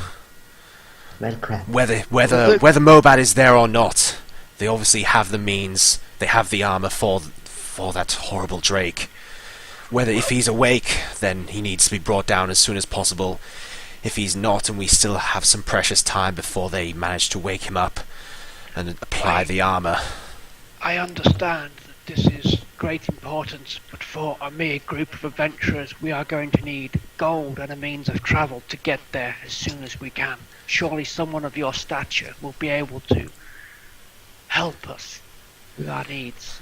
I can speak to. Are you aware of the airships that frequent the world? Yeah, I Give me believe I've heard. give me a history check. Dax. Ah, God, wrong one. Yeah, you're aware that airships are a fairly new. Well, no, they're a fairly old technology of traversing the world, but some of the technology was deemed too powerful to allow into certain hands, and as a result, there are very few airships which actually function left in the world. We have currently have on our hands the contact information for a tabaxi by the name of Jiro Dalan. She's one of the few airship captains. That would probably be the quickest way across. She has a debt to the country of Stragos. She will help you, on my word. If you tell her, and he gestures forth with one of his hands and asks one of you to put your hands forward. Put mine forward. Yep. He takes your hand in both his hand. There's a slight sort of warming sensation, and a mild sort of pinprick sensation across the back of your hand. And when you pull it back, you see there's this green arcane symbol which seems to sort of be burnt into the back of your hand. And as you sort of inspect it, it kind of like dies down, and then it's almost like invisible. When you find Jiro, show her this, and tell her that if she does this, then her debt will be paid. It will be much quicker to travel through there than any other means that we currently have available. She may be in town at the moment, trading season is around. But if she is here, then you need to make all haste towards Islan. Well, clearly this is... Sorry. I will do as much as I can from my end to speak to our diviners, see what they can find out. If we can find out if Mobad is there, it would certainly help out this quest. But I'm afraid that we need to keep this under as much stress from the people of Stragos and the world itself. If this information were to leak out, there would be chaos. The Sons of Imanath have agents across the globe. If this breaks out, then it would be much harder to keep intact. If you act with stealth, then we may be able to break this as quickly and as easily as possible. Kraylin, sorry. Sorry. Well, clearly this does sound like it's an immense threat, so I know my fellow travelers here would probably look for gold, but I think I'm going to try and help just because it sounds like we'd all be in trouble otherwise. But I realize as much stealth as we should have for this, perhaps, I mean, we are but 8 travelers. Well, if you count those 2, it's kind of 1. But half an adventurer. Yes, half each. Neither good. But even though you don't have to give a reason, perhaps it would be a good idea to prepare your own army for this. We may need some help. At that, Norman kind of perks up. Well, dear, you do forget that I have a lot of friends. I was sort of considering that I could try to track down... oh god, I've forgotten his name. What was Orc's name? Mobad. You mean... No, Mugen. Jayzulkern. Mugen. That was it. I could try to track down Mugen and Lucy. And And we know Dogma. that, and Dogma too. I mean, apparently he's in town somewhere. I could meet up with you guys there after a little bit. I mean, it's Lucy. She'll find a way to get us there in the blink of an eye. It certainly wouldn't do to have more allies than few. I can always conjure up a few. But Exactly. I'm a little worried about that. Any friends that we've seem to have met that are yours want to kill you? Oh, is he in this universe still? Who's this? Gordo. Gordo. Yep. No, that was something in particular. I don't want to get into that. Lucy is lovely. Lucy saved my life. She is trustworthy. So is Mugen. Mugen is the best. He is the nicest. And also, Dorkma is cute. So shut up. Right. Ran out Yes, of compliments but I at the know end there. Dogma. I would consider him now a friend, though probably Prongs more so than Dogma. But yes, I'm talking about the past friends that you clearly have that I've not met. Do they all want to kill you, or just some of them? Yeah, only Met one Lucy. of them wants. You also met Lucy. True. Yeah, you Yeah, did you've had a meet brief them. meeting with previously. Lucy. Only the one, and that was a very special case. Either way, I could just stay here and make sure things are ready and sort of collect more friends. Yes, Try to I will find you I will be something, contacting the rest of the members of the Drake Blades, letting them know that apparently the Sons of Imanath are resurging. The Free Men of Darso need to keep watch for in case Silkra is still around. Well, as we're talking to a sorcerer, aren't we? He is a wizard. Sorcerer? Wizard. Yeah. Well, knowing of your nature of being a wizard, and since you are He's a very, wizard! we need a way to be able to contact you from Iceland to let you know if we are basically on time. As, with our as you're plans, as you're or- as you're explaining this, it seems like he was like almost aware what you were going to say before you even started saying it, and he's currently sort of bustling around the like a stack of shells and things. And as you're asking this question, and he comes back with a a small stone, like a silver-looking stone. It doesn't look like it's a gem, but it doesn't look like it's like particularly well polished or carved. It very much does seem to be sort of a jagged and asymmetrical shape, and it's wrapped around a cord. This is a stone of sending. If you think about, this will be tied to me. I will have the other one, and he holds out one that very much looks the exact same. This will allow you to contact me over great distances, I would imagine. Probably not the other side of the world, but from Islan, I imagine you would be able to contact me with it. He hands it over to you. Accepted.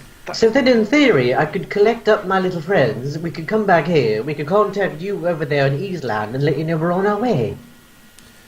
That seems like a reasonable plan. However, I certainly would usher as many of you as you can muster. Get over to Island as quickly as possible. Find out the threat. Perhaps if it can be dealt with just you, and he gestures to the current group that stood there.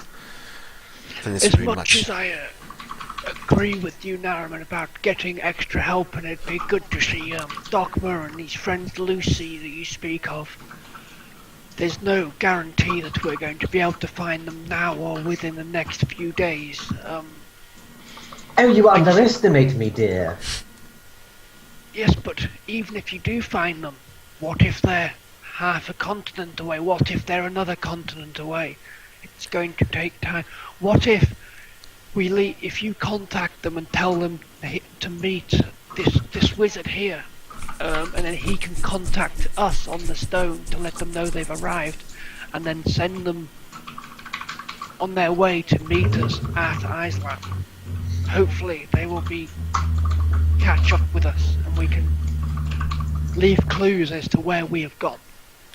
You remember that Lucy was on her last entrance. She was basically back on her own quest to hunt down liches. So yeah, you are very correct. It could be harder to track her down, but Silas agrees. That sounds like a good idea.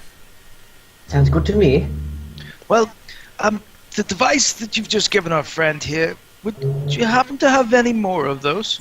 I'm afraid this is the only one that I can spare. One needs to remain here with me. It's the only other one I have, I'm afraid. And is it just yourself that has access to these types of devices, or perhaps would anyone in the town be able to sell one? Other sending stones probably do exist out there in the world. However, this is the only one that I'm aware of. Certainly on this part of the world. I can't imagine it's the sort of artifact that you could easily buy on the markets. Oh, that's a shame. It would be very handy. Wouldn't it just? Yeah.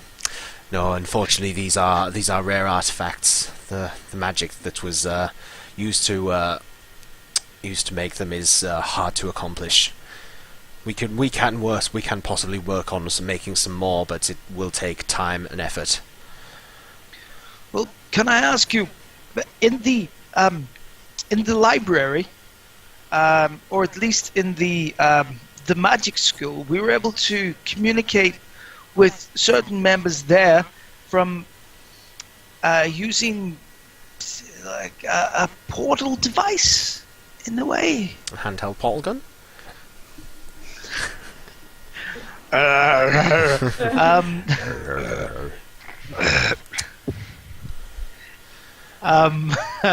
Sorry, you got too many tangents all Yep. flying off Yep. one side. Just don't go down that road.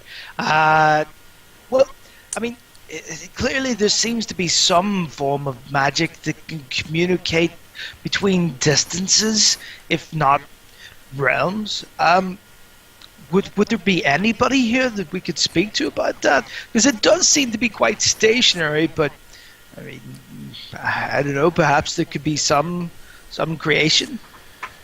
There is certainly that magic which can be put into place. The However, it magic you is speak of, I am capable of sending short messages to anyone in this plane, and even other planes.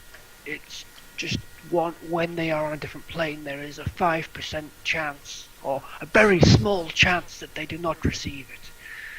But if the stone does break, I am still able to get a message back here. Would we actually be able to speak in that message, or would we be limited to perhaps 155 characters? We would be limited. D&D Twitter, basically. Twitter. Be limited to 25 words. Come on, guys, keep it together.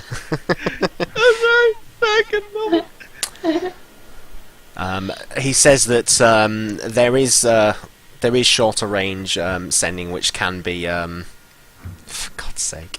There is shorter range sending which will work, but the distances that you'll be travelling on, the sending stone that he has given you will be the easiest and quickest way to transmit messages between you over there and over here. Diviners and people of that nature have the ability to create and send messages, but obviously it would take time to hunt down somebody who has that ability. And you get the sense that time is very much of the essence here. Can I ask, do you have much in the way of a good relationship with the druids of the land? Not personally. I mainly deal with abjuration sort of magic. However, I've know a few of the druids that deal with the upkeep of the tree near the magic school, of which name I cannot remember. The Shrine of Tyr, I think. No, it wasn't. Never mind. There is a name for the tree. I just can't think what it is. But yeah, he knows a few of the druids that deal with like the upkeep of the tree. One of the things that I would advise while we are out seeking answers to this would be, if you can converse with them in any way, ask them about the magic that can teleport you. As we have come across this with the orcs, they do have the ability. It is druidic magic, and though I'm not aware of it myself and wouldn't be capable of performing these feats, It's the dusk they may root. be able... Oh, the tree? The dusk root, yes. Cool. They may be able to create something, and it may be necessary if we do need reinforcements. Yes, I will be speaking to the appropriate members to see what we can do to aid you in this. I'll speak to the druids to see if they can help us out with transportation of as many forces as we can muster. He rubs his chin a little bit. I'll possibly speak to King Stormgut of Card. Yes, the dwarves can usually be relied on to for a good fighting force. And he looks over towards you, Watgar, as he's saying the dwarfs' strong fighting force can usually be mustered. To which you agree, Aye. Watgar. Hey, Well, Nariman, if you are able to find your friends, and perhaps once you gather them together, we're able to find where they are in Island. If the druids are able to create some form of teleportation or a way to get through, well, at least it gives you an easier way to get there. Absolutely, it would be for the best. I mean, come on, Lucy would definitely know what to do in this situation. She would just like walk up to them, yell really loudly and angry and look really scary, and they'd be like, "Okay, we're sorry. Please don't kill us. Here is the dragon's armor. I made it in your size." You know, that's how it would go. Well, the only thing I would be worried about is from having met Lucy once before, she did seem to have some companions. I just hope that we don't get them mixed up with the Kima's friends here. No, I believe it's very easy to spot them. The Kimas are a bit fleshy, and Lucy's are a bit, you know, skeleton-y and wrapped up in black things, like black armor. You can totally tell them apart. It's like night and day. Dead and dead, you know. Ebony and ivory. Yes. Oh dear. Tomato and tomato. Well, I think we should go find this lady of the airship before she disappears, because we said the trading stores were coming to a close, and that trader was... Oh, bugger, we better hurry then. Yeah, we would have mentioned that I sold all the parts of the spider. Yeah. You have actually, well, you have seen Tabaxi, actually before.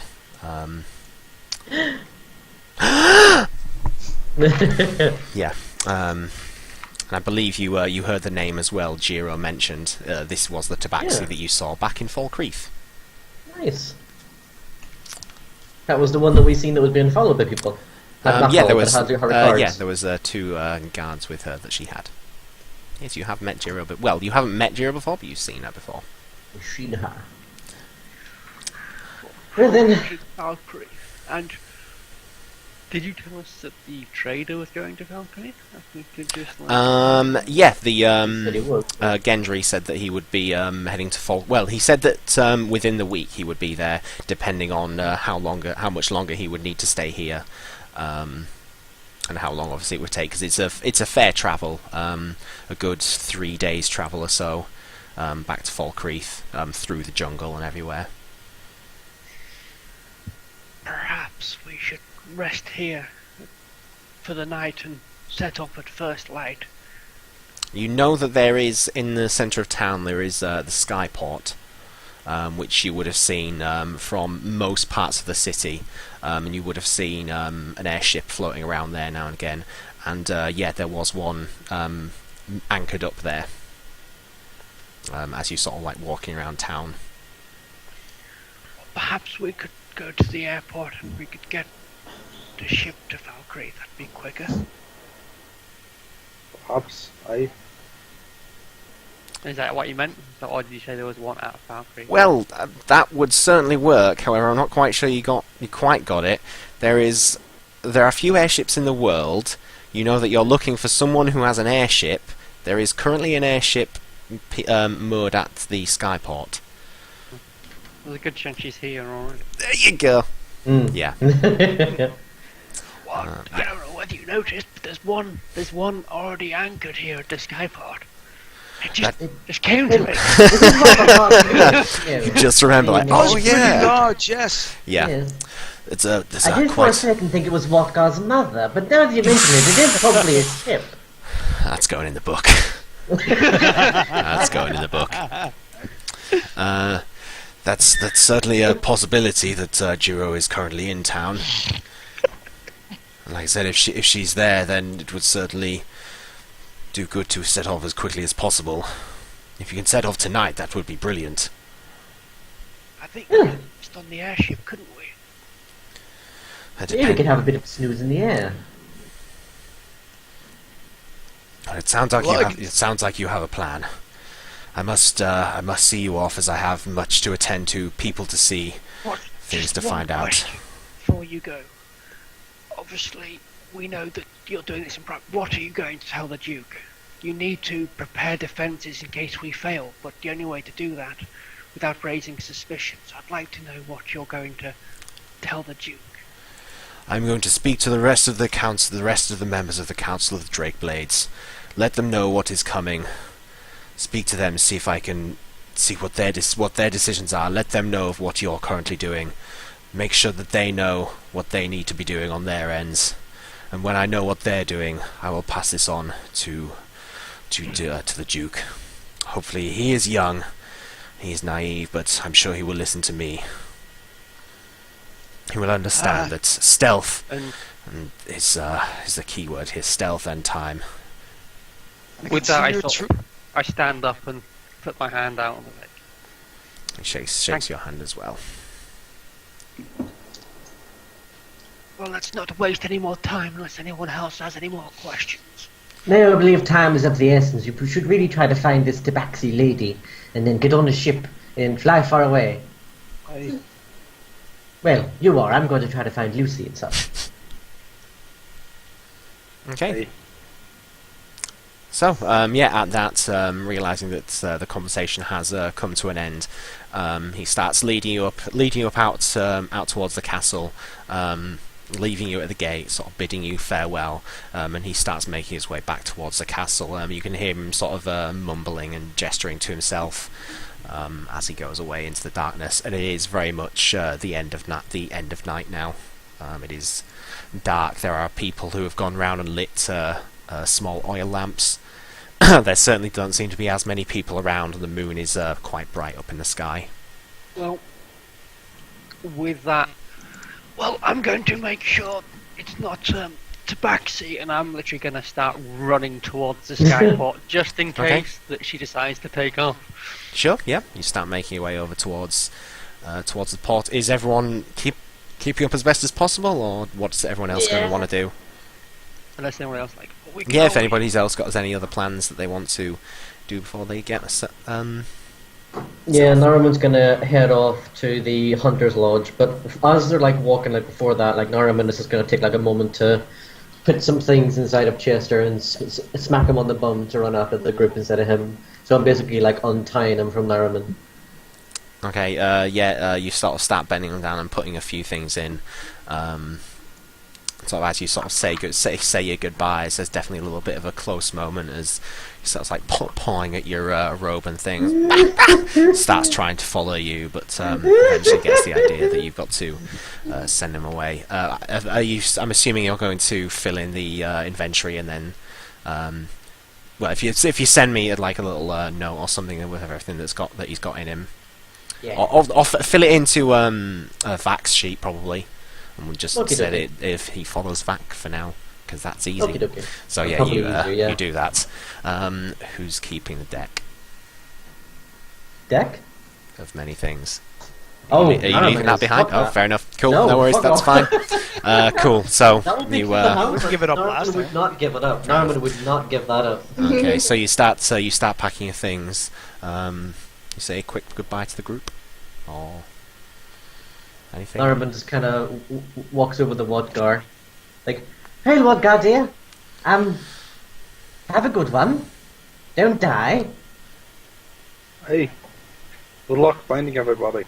Thank you. We'll see each other later. I'll see you very soon, dear. And Naraman reaches down with a hand to shake it, and as his hand leaves, he leaves a little gold bag, a bag of gold coins in his hand. There's your share of the spiders, dear. It's 50 gold pieces. Thank you. Don't spend it all in one place. Thank you. How many? 50. 50. 50. Yeah. And no hard feelings, dear, okay? You know I do love you. I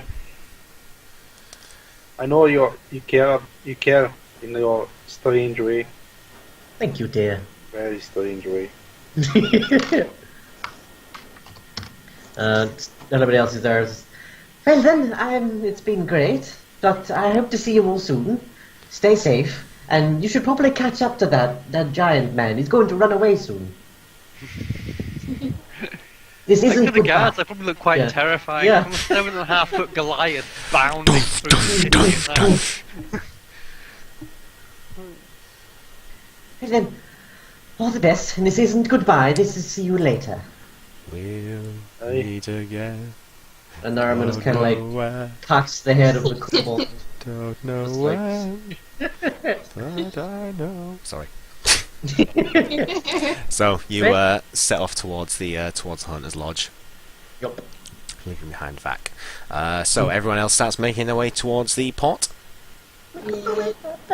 With much haste. Much haste.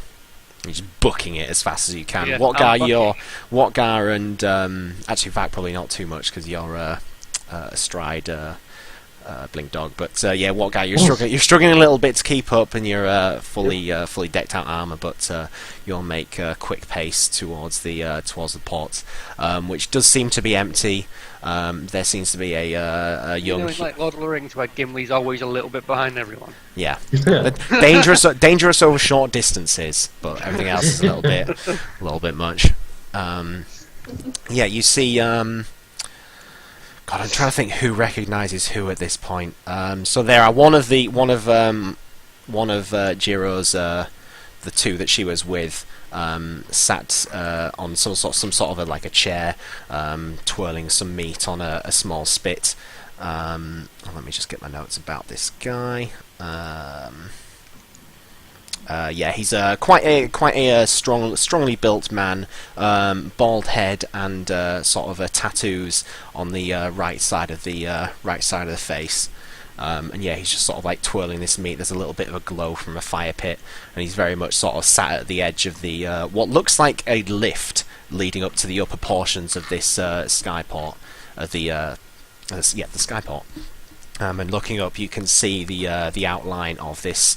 Very much like you would expect an airship to be. There's like a regular ship hull to the bottom, and then there's like a series of balloons which seem to be sort of holding it aloft, and there is a faint glow of white from these two gems sort of embedded in like the front and the rear of the ship.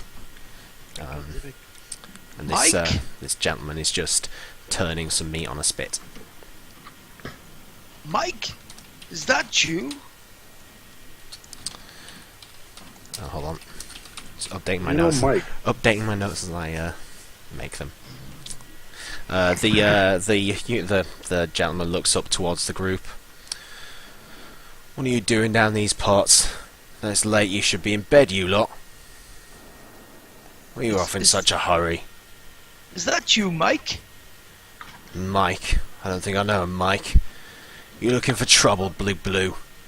And he stands up, and he is actually about as tall as you, rippling sort of muscle. Actually, I literally get in between them. Where is Tadaxi? Tadaxi? Jesus, that escalated quite good. Give me an intimidation check.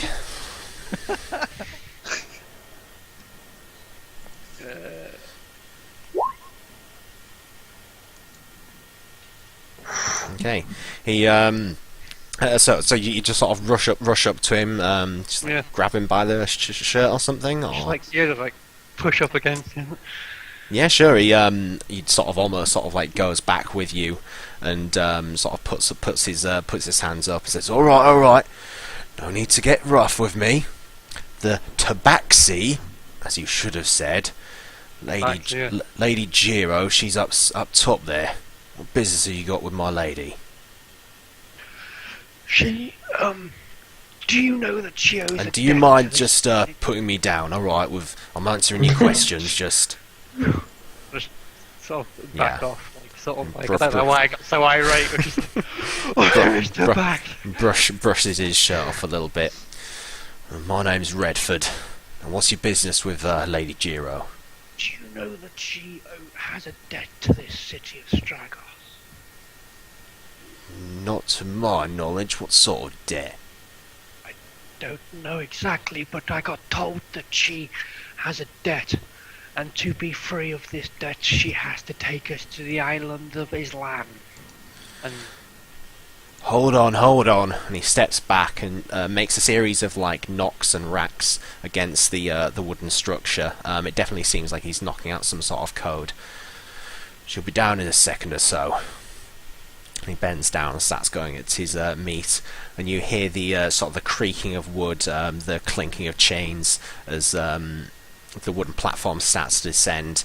The doors to this sort of elevator open up, You see another similar-looking human. Looks very similar to Redford, except the tattoos are on the right side of the face.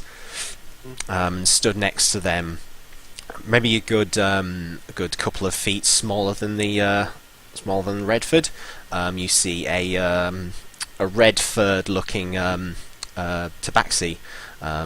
Looks to be dressed in sort of piratey kind of gear. A pair of brightly coloured striped baggy trousers, a bit of like a waistcoat going on, and a saber strapped to her side. All right. What's going on here? Woken me up from my nap. Like with that, I put my I got you. Lift my hand up with like the symbol on it. She puts up her sort of her hand as well. Speaks down to the guy who was at the little campfire. Redford, Reuben, you go upstairs. I'm sure this won't be too much effort.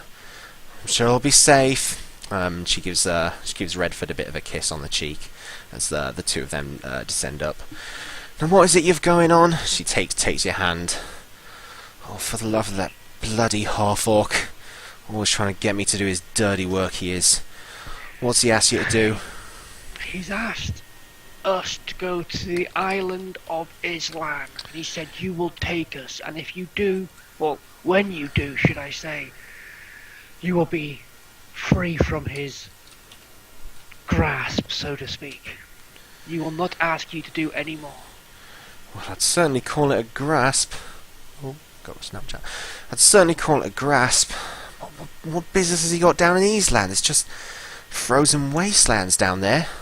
That's not what you need to know. It's just you need to take us, and we need to leave now. Maybe a persuasion check. Good damn.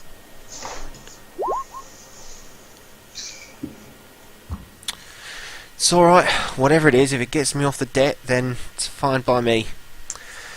Come on board then. We'll set off at first light. I'm sure I've got some rooms on board. And she opens up the doorway and gestures you in a little bit. And you start making your way up to the top deck. Like I said, I've got a few rooms. We can set off in the morning. I'm sure the weather's supposed to be quite good tomorrow. Does that sound okay to you? Before that, I had an idea. What is it to detect if you've had anything stolen from you? Perception? Well, it'd be a sleight of hand to try and take somebody, but yeah, it would be deception. It would be a perception to see if somebody notices that something is being stolen from you. Okay. It's like an opposed check.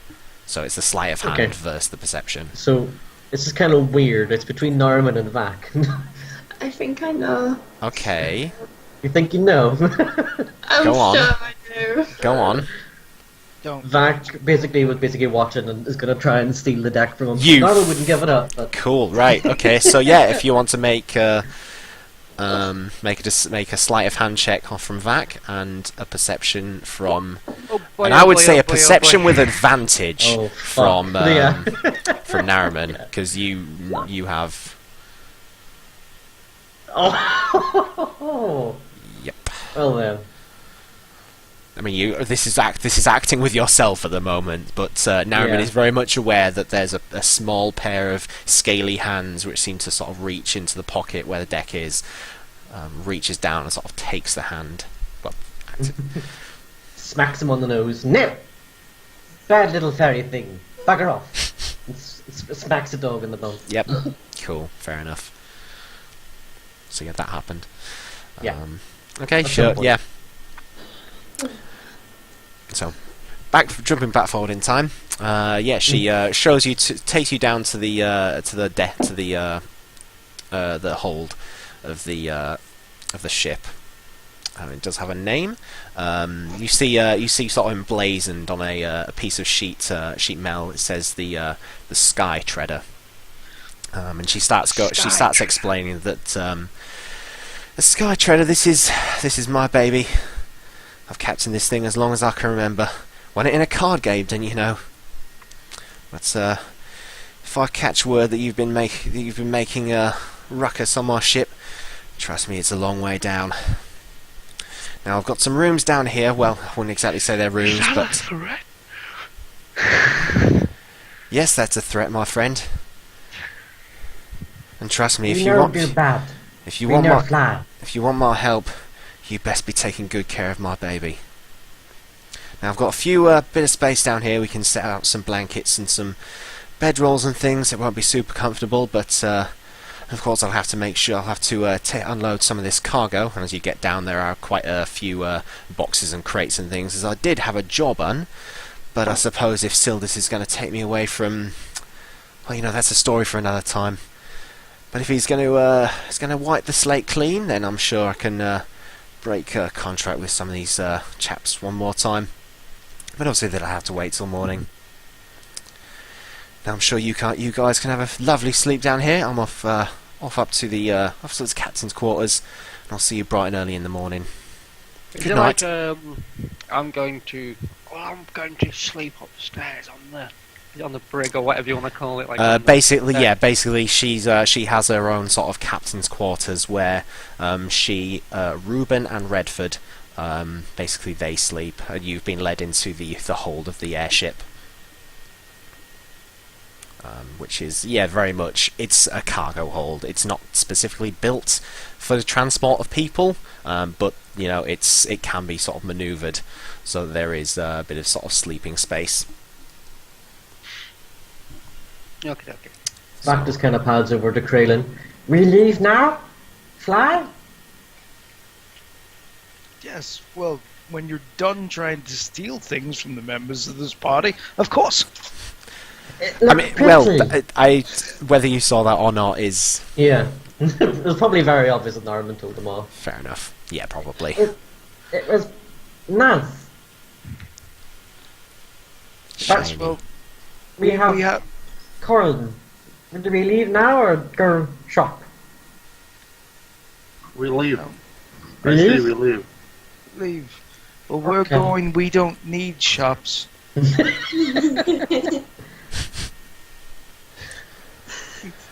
That's usually why we go shopping before we leave. Well, she said that Jira had said that she needed to arrange for the cargo that she currently has on hold to be dropped off and left for the moment. So you would have a bit of time in the morning to see if there's anything. Do a shopping trip, so to speak, before you actually set off in the morning. Or you can try and usher her to set off like right now, though it seemed like she was very adamant on the morning. But it's obviously up to you. I'm not going to tell you what to do.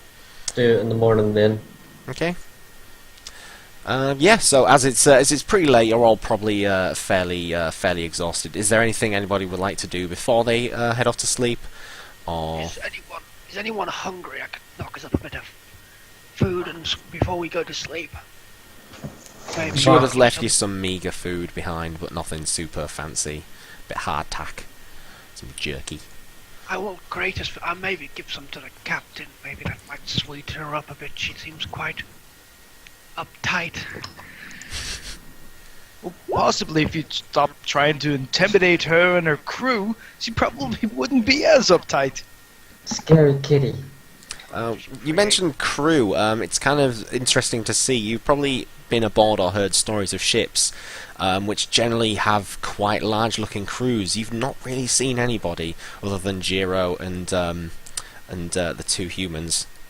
She seems to have a very skeleton crew about her. They're skeletons.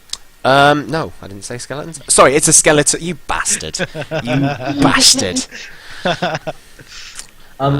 During all that as well, Vac would have been trying to basically attune to Chester.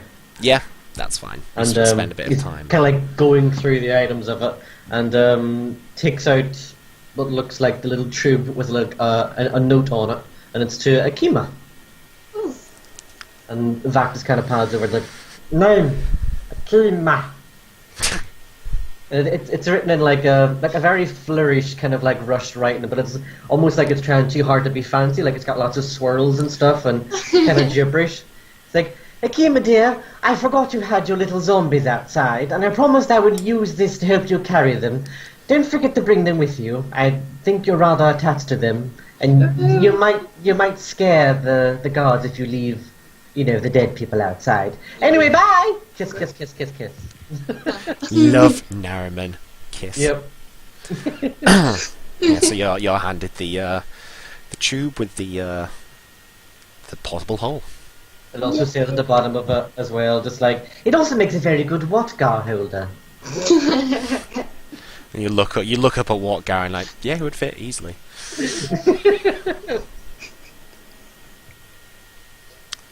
Okay, so you can add that to your inventory, Kima. Yeah. Do you want to invite Jiro down for food? As Or you've at got least, like, 45 get them pounds on, of the stuff. Yes. Cool. Okay, I go. I know we may have got off on the. That's like knocking on the door, like. The door swings open and you see Reuben comes to the door, and it seems like he's not really wearing much other than a pair of shorts with love hearts on them. And you hear someone from the inside. Scandalous. What's going on, Reuben? Come back to bed, Reuben. I thought they were going to be sleeping for the rest of the night. Goliath. I came to offer. Company. Like, I'll bring out like a platter that I had in my hand. Dun dun dun dun. Like, Sorry, go on. Food for everyone. Sorry to disturb you, but you said we were busy and couldn't take off tonight. This does not class as busy to me. Well, I'll let you define what busy means to you, and you let me define what's busy to me. But I'm sure if you're preparing a little bit of a feast for us, I'm sure we can spare 5 minutes. Yeah, we can spare 5 minutes. Well, there's some food in the hold for you. Make me just a spell casting check. Your casting mod, whatever it is. See how good the food is. What? Sorry. Just whatever your casting modifier is. So wisdom. Wisdom. Yeah. So just maybe okay. it's just a straight wisdom check. Okay. Yeah, Yeah. it's reasonable food. Okay, so they come down. Very strange. Both Reuben and Redford seem to be wearing the exact same pair of love heart shorts. And it seems that that Jiro is wearing this sort of red silky sort of gown type thing. She sort of like wraps it round herself, ties it. Well, it does Shields his eyes.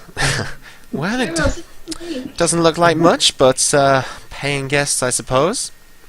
And they both join in to sit down with a feast. Reuben and Redford. Reuben probably goes up. This is what I have, like picture of just them in love heart shorts. Like that. Yeah, except it's just the love heart shorts. So yeah, Reuben comes across to you, Watgar, and starts telling you some stories of these fights that he's in. You're getting the sense that both Reuben and Redford are like brawlery type characters. He's telling you this story of this one time he wrestled a giant. Not sure if it's true or not, but he's quite a big guy, so maybe he was a small giant. Jiro comes across to you, Akima. Actually, seems quite intrigued to see a dragonborn walking around. Starts just asking you questions about the sort of things that you do, and yeah, the rest of the night. Is there any particular questions that you'd like to be asking them, or are you just going to enjoy the feast? No, I just share my story, Yeah. because it's not a dragon, but a Goliath, if that counts. Yeah, you wrestled, and you pull out the belt that you won, the brawler's belt. He seems quite impressed by the belt. Says he's heard You of the. fought a Goliath? What, you didn't tell me this, Watgar? Perhaps we can go a round or two one night. That I'll be doesn't right mean back. what you think it means. So yeah, the feast carries on. Everything seems to be fairly light-hearted, and after, precisely about sort of 5 minutes or so, Jiro, Ruben, and Redford retire up to their room, and she just said wishes. I hope there's going to be no more interruptions. The hold can be quite warm when it wants to be. I'll be up early in the morning, so feel free to have a bit of a lie-in, unless you've any burning jobs that you need doing in the morning. We'll set off as soon as we can. We're good. I can get used to this first. Quite. And she disappears up the stairs to her room. So if there's nothing anyone else should be doing, you eventually eat as much of the food and drink as you can manage, feeling quite full, mind set on the task at hand, and you get yourself off to a fairly reasonable sleep. Akima, as hold on, actually, let me just double check something here.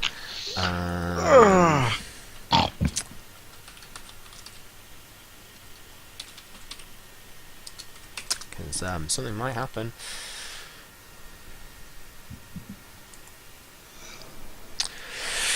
Let's see.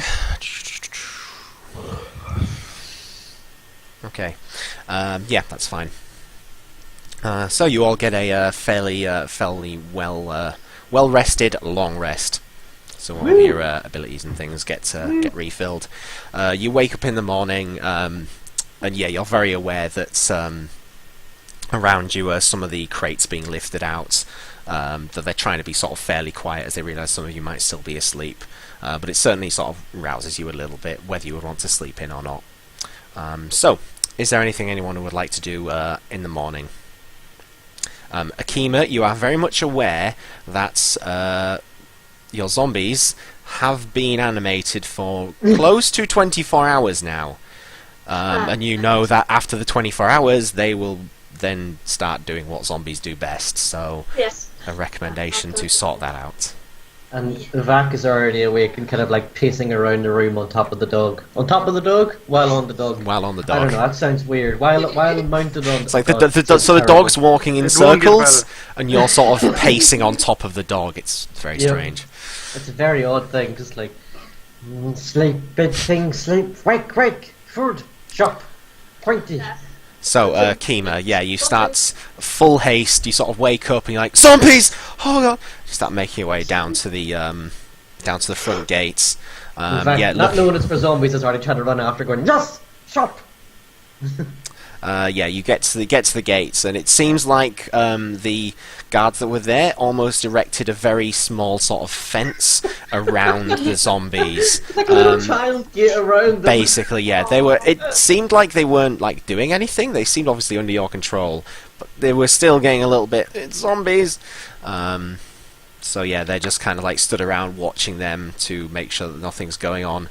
And as you get to the gates, you're going to be taking these anytime soon. They look like they're getting a little bit bitey. Yes, I'm going to sort them out. Very well, and they open up the gate and let you in. The zombies look up and they go, "Rrr, rrr." Mummies! So you recast Animate Dead on them? Yeah. Cool. They're back under your control.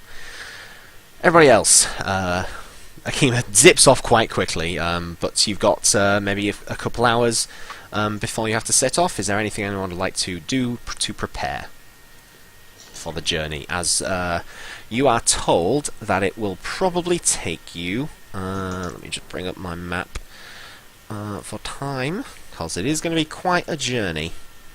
I have no problem for food or health. Yeah, you because get I the could sense create that as both. well she would have, Jiro would have organised and sorted out food if it was necessary, but obviously you can take care of that as well. So that's not too much of a worry, but obviously you've got a couple hours shopping time if anyone would like to, as you get the sense that you probably won't have access to shops or anything for quite some time. Let's see, you're currently in Stragos. It's probably going to take... She says that if the weather holds if the weather holds pretty well, it'll maybe take about 4 days to get to Landover, which is the settlement there. Damn.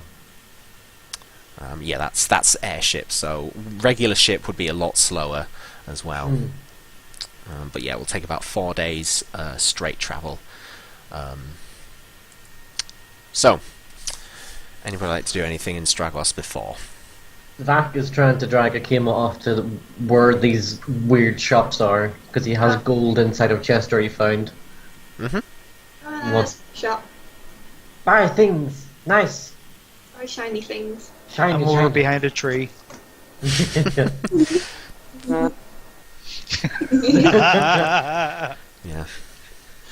Vac's I main just concern right now... Oh, go ahead. I've just realised Duskroot is on the map. I didn't even have to look through my notes. Yeah, so you head into the trading district, or Sorry, Yeah. not behind that tree. yeah, the other trees. Vac's main concern is he's trying to find a place that sells pointies, which is like spears. Yeah, sure. You can make your way. I'm just gonna get my. Actually, I should have gotten my shopping book because I knew this was happening. Hold on. Vac just kind of looks up to Akima as well. You need buy? Does Holds out like a handful of gold. does Vac need pointies? I mean, Chester's quite full of pointies from the last time I remember. You can always use more pointies. More pointies. Lot of Yeah. works. Need kill. Yeah. Yeah. So it's fairly easy to make your way to blacksmith of a name if you want to make one. I'll come up with one. Feel free, but it's a blacksmith. Barry the blacksmith. Yeah, sure. Barry the blacksmith. So what are we wanting? To save you from role playing, we'll just like go through it. Yeah, quickly. that's. I was gonna say that. just I ask imagine for to save all the spears. role playing. Yeah. You can always, if you want to try and barter down the price, you can make a persuasion check or something. But yeah. So. Does he have spear wise, or is it all very basic spears? They are just. He doesn't have anything above the grade of a regular spear, and they are to be sold at 2 GP apiece.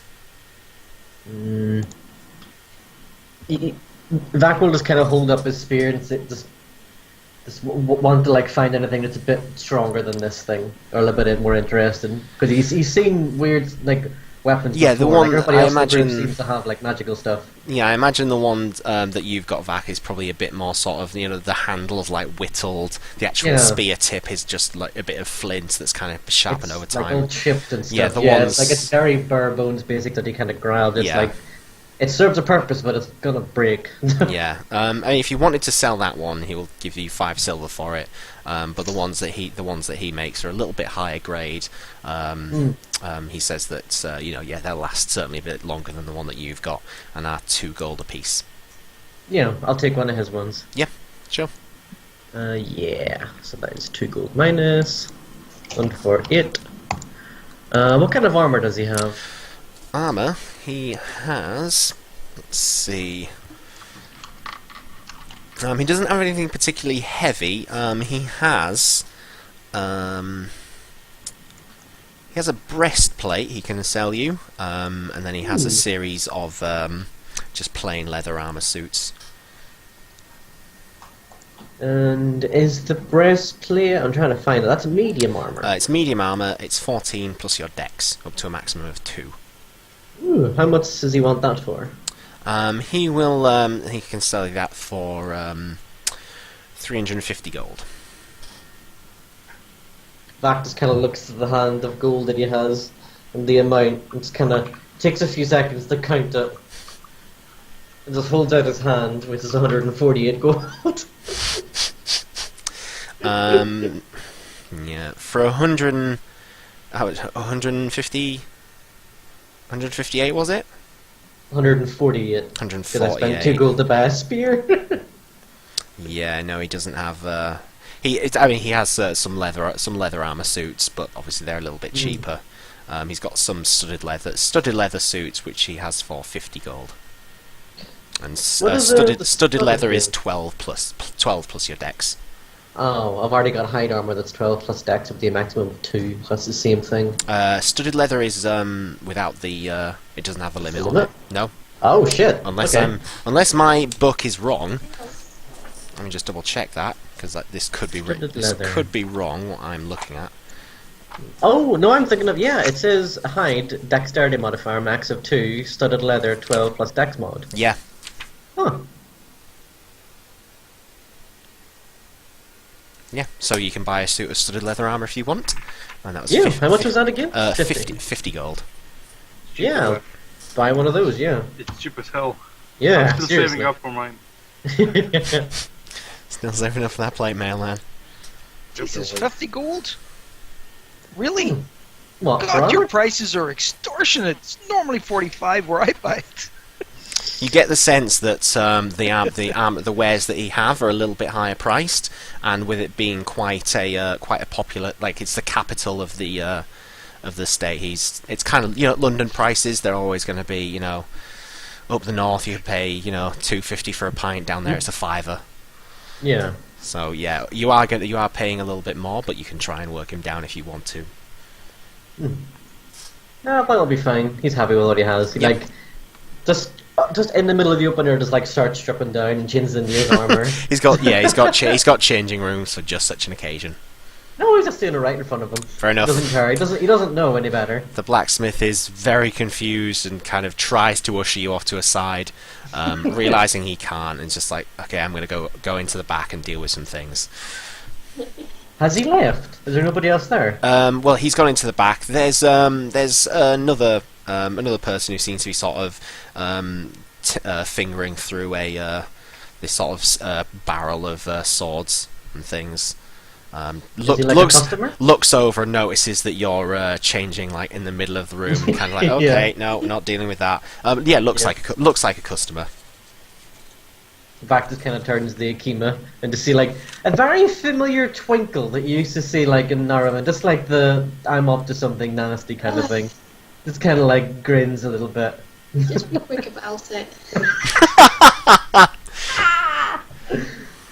Okay, what's within reach of where he is right now? Just anything in particular? Maybe a perception check. Back. Perception. He's indoors, so it's not a disadvantage because he's not in direct sunlight. 14. You notice there's a particularly nice looking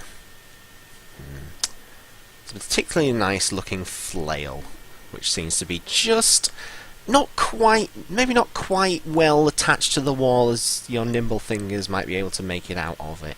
And it does look, the handle seems to be wrapped with quite a fine, dark-looking leather, and the head of it seems to be like an obsidian kind of black stonework, but the studs on it look very pointy and nasty. It does look like one of his more expensive items. Ooh. Vac will nod towards the other guy that's kind of like turned his back to Akima to like distract, just like that, and he'll walk over and on the back of the dog, just kind of like to lift it down to drop it straight into Chester's mouth. Just a hole. Okay, Akima, how are you going to distract this customer? Do you want to see some zombies? Maybe a persuasion check. Want to see something cool? Let me just... Damn it. No, I think I'm all right in here actually. Yeah, and goes to the other side of the shop, and you just occasionally sort of like see him look back towards you. I just And you smile at him. just- Hey. Very quickly looks away at that point. Make me a sleight of hand check. Vac. Oh, fuck off. You have a +7, man! Your passive is 17! Yeah. You as you go up to lift it out, you don't quite have hold of the head of the flail, and it kind of ding ding against a couple of the daggers, and you hear the blacksmith at the back. What's going on there? Any business? Any customers? I'll be there in a second. And he quickly comes back into the room, and you sort of step back from it. Oh, are you interested in that, are you? How much? Oh, for that piece, blimey. Well, I've been working quite hard on that one. That's 20 gold, is that one? 20 gold? He will give him the gold for it. Yeah. Okay. Yeah. So yeah. just a flail. Well, as you take the flail, and sort of hold it in your hands, there's a very faint tingle coming from it. Ooh. Very faint tingle. What does it do? It feels weird. The blacksmith looks down at you confused. It's a flail. It looks nice, but that's about it. Oh. Okay. He'll just like play it off as like, maybe it's just because I've almost got caught. I'll just, Yeah, maybe. Thank you. Have a nice day. He like still is kind of half dressed and just looks like a toddler trying to put on clothes that are too big for him, and just kind of leaves the shop in like in a weird shuffle. I keep trying to like look at the webcam to like demonstrate what he's doing, but yeah. It's gone for some reason. Okay, so you two leave the shop, and as you're leaving, you hear the blacksmith say, "There ain't no zombies in this part. Have you been at the ale too early?" So is anybody else wants to do anything before they leave? What, Kraylin? Nope. No? Wash my hands. Wash your hands. Yep, fair enough.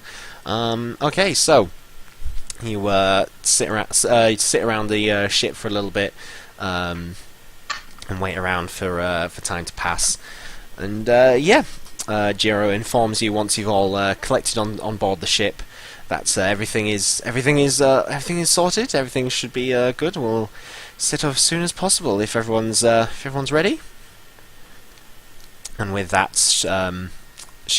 there's like a small captain's kind of stand, which you can see at the wheel and everything. Though it's not like the wheel of a regular ship. It's almost like a globe set into like a display. And there's some sort of small arcane symbols which he seems to be manipulating and using. The ship starts to rise up from the platform, turns in place and starts facing in sort of a southeastern sort of direction.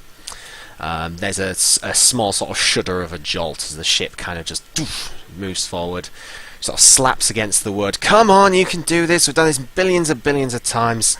And the ship starts heading off in the direction, slowly floating up into the cloud cover. And the journey begins. So I need somebody to make me to roll me a d20 for the first day. And if anybody has anything that they would like to be trying to achieve along the first day, feel free to say. If you'd like to strike up any conversation with the other two. It seems once the ship starts to go, it does seem to be particularly a one-man sort of operation. Occasionally, Redford and Reuben do a few like adjusting of ropes and things, but they're fairly free to talk to. Oh, yeah, we go. Well, Vodka's only real assignment to himself is to stay away from the edges. Very much so. Yeah. Stick to the middle. Yeah, you That certainly, place will probably go last. You've already had some pretty bad experiences with ships in the past. At least there was sea underneath. No. Sea was worse. This is better. You can see the ground. The sea was just. Well, you see the ground for a certain point, and then the ship goes up above the cloud cover, and all you see is clouds, just like for all around you. For some strangers, it's still better than water.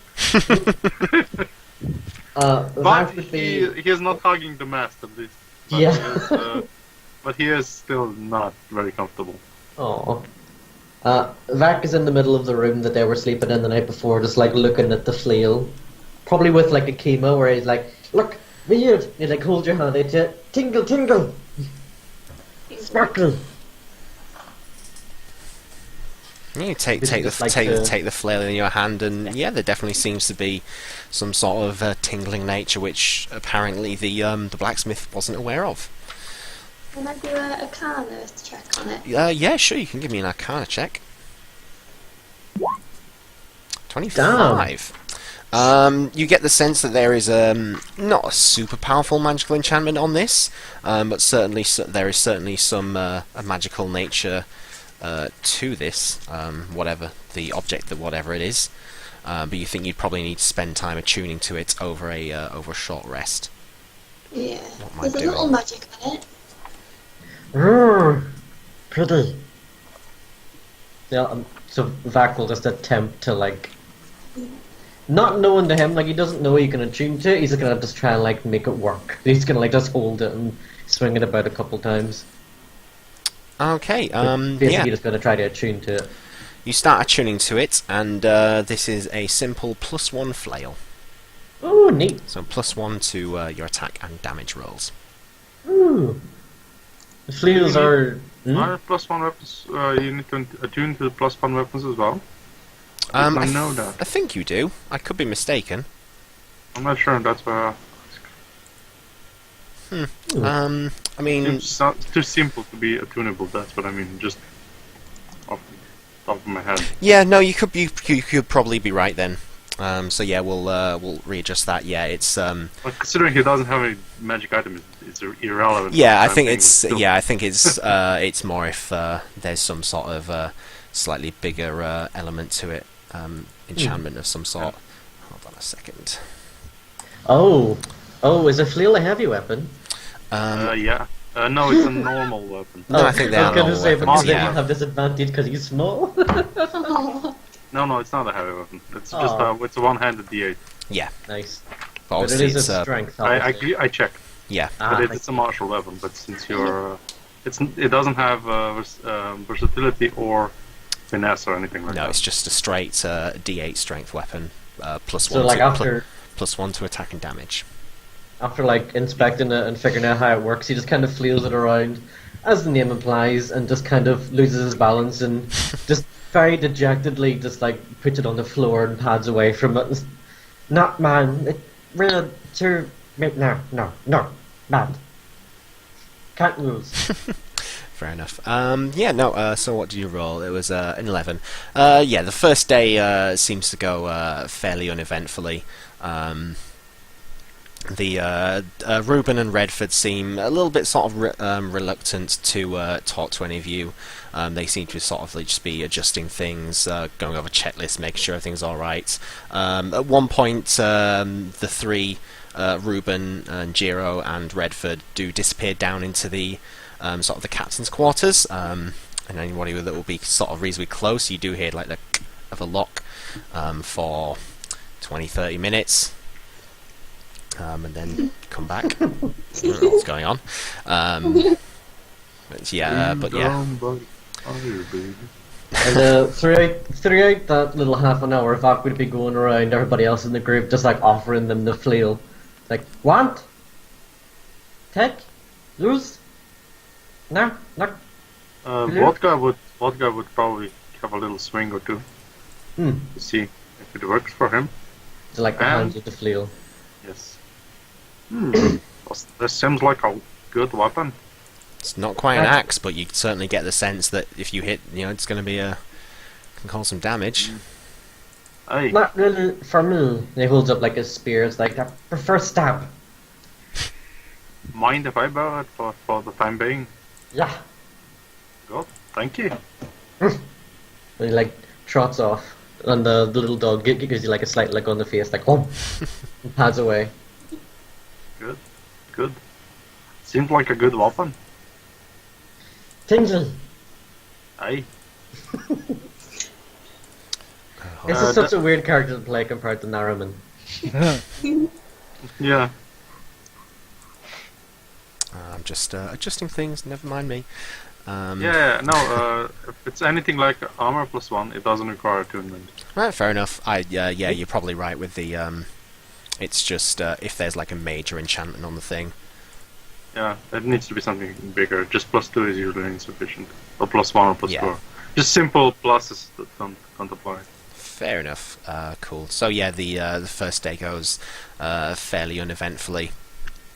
You'll get a reasonable rest. For anybody particularly unfond of sea travel, air travel is a little bit easier because there's not as much of a, especially on the current day. It seems like the weather's pretty decent.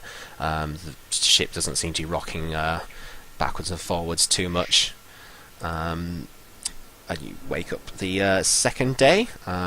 So if somebody different wants to give me a D20 roll to see.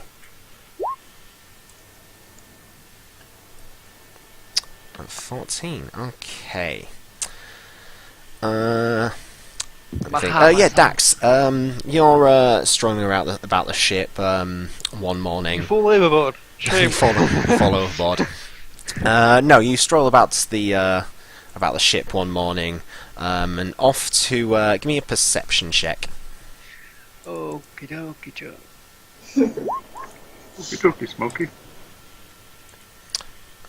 13. You're not 100% sure where it's coming from or what exactly it is, but you're aware suddenly of some sort of sound coming from the. Let me see if you're like to the left of the ship.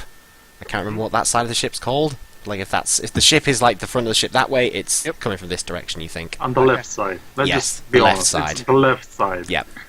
We're not doing that Not port complete. starboard stuff. Yeah. That's what I was trying to do, but yeah, that and the doesn't third work. and the left and right. Left Up and right and of the down. ship. So there's a sound coming from the left of the ship. Yep. Okay, I nosy on to the left of the ship and look over. Okay. You look into the clouds. It seems fairly clear. It's kind of hard to see much that's going on. So does it sound like it's coming from below the ship? Does it, or does it sound like? With your perception check, it sounds like it's certainly coming from it's certainly coming from quite a way away.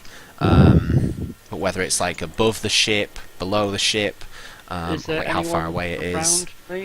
Is it like- You can say to people, "Hey, I heard something."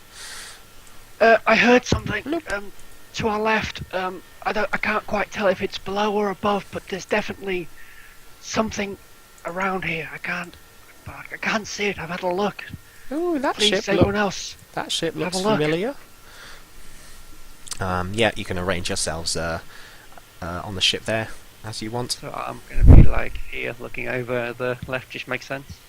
Unless the left is like the way it's facing. Sorry, the left is outside. up that direction. Yeah, Yeah. looking at it, yeah, left is that way.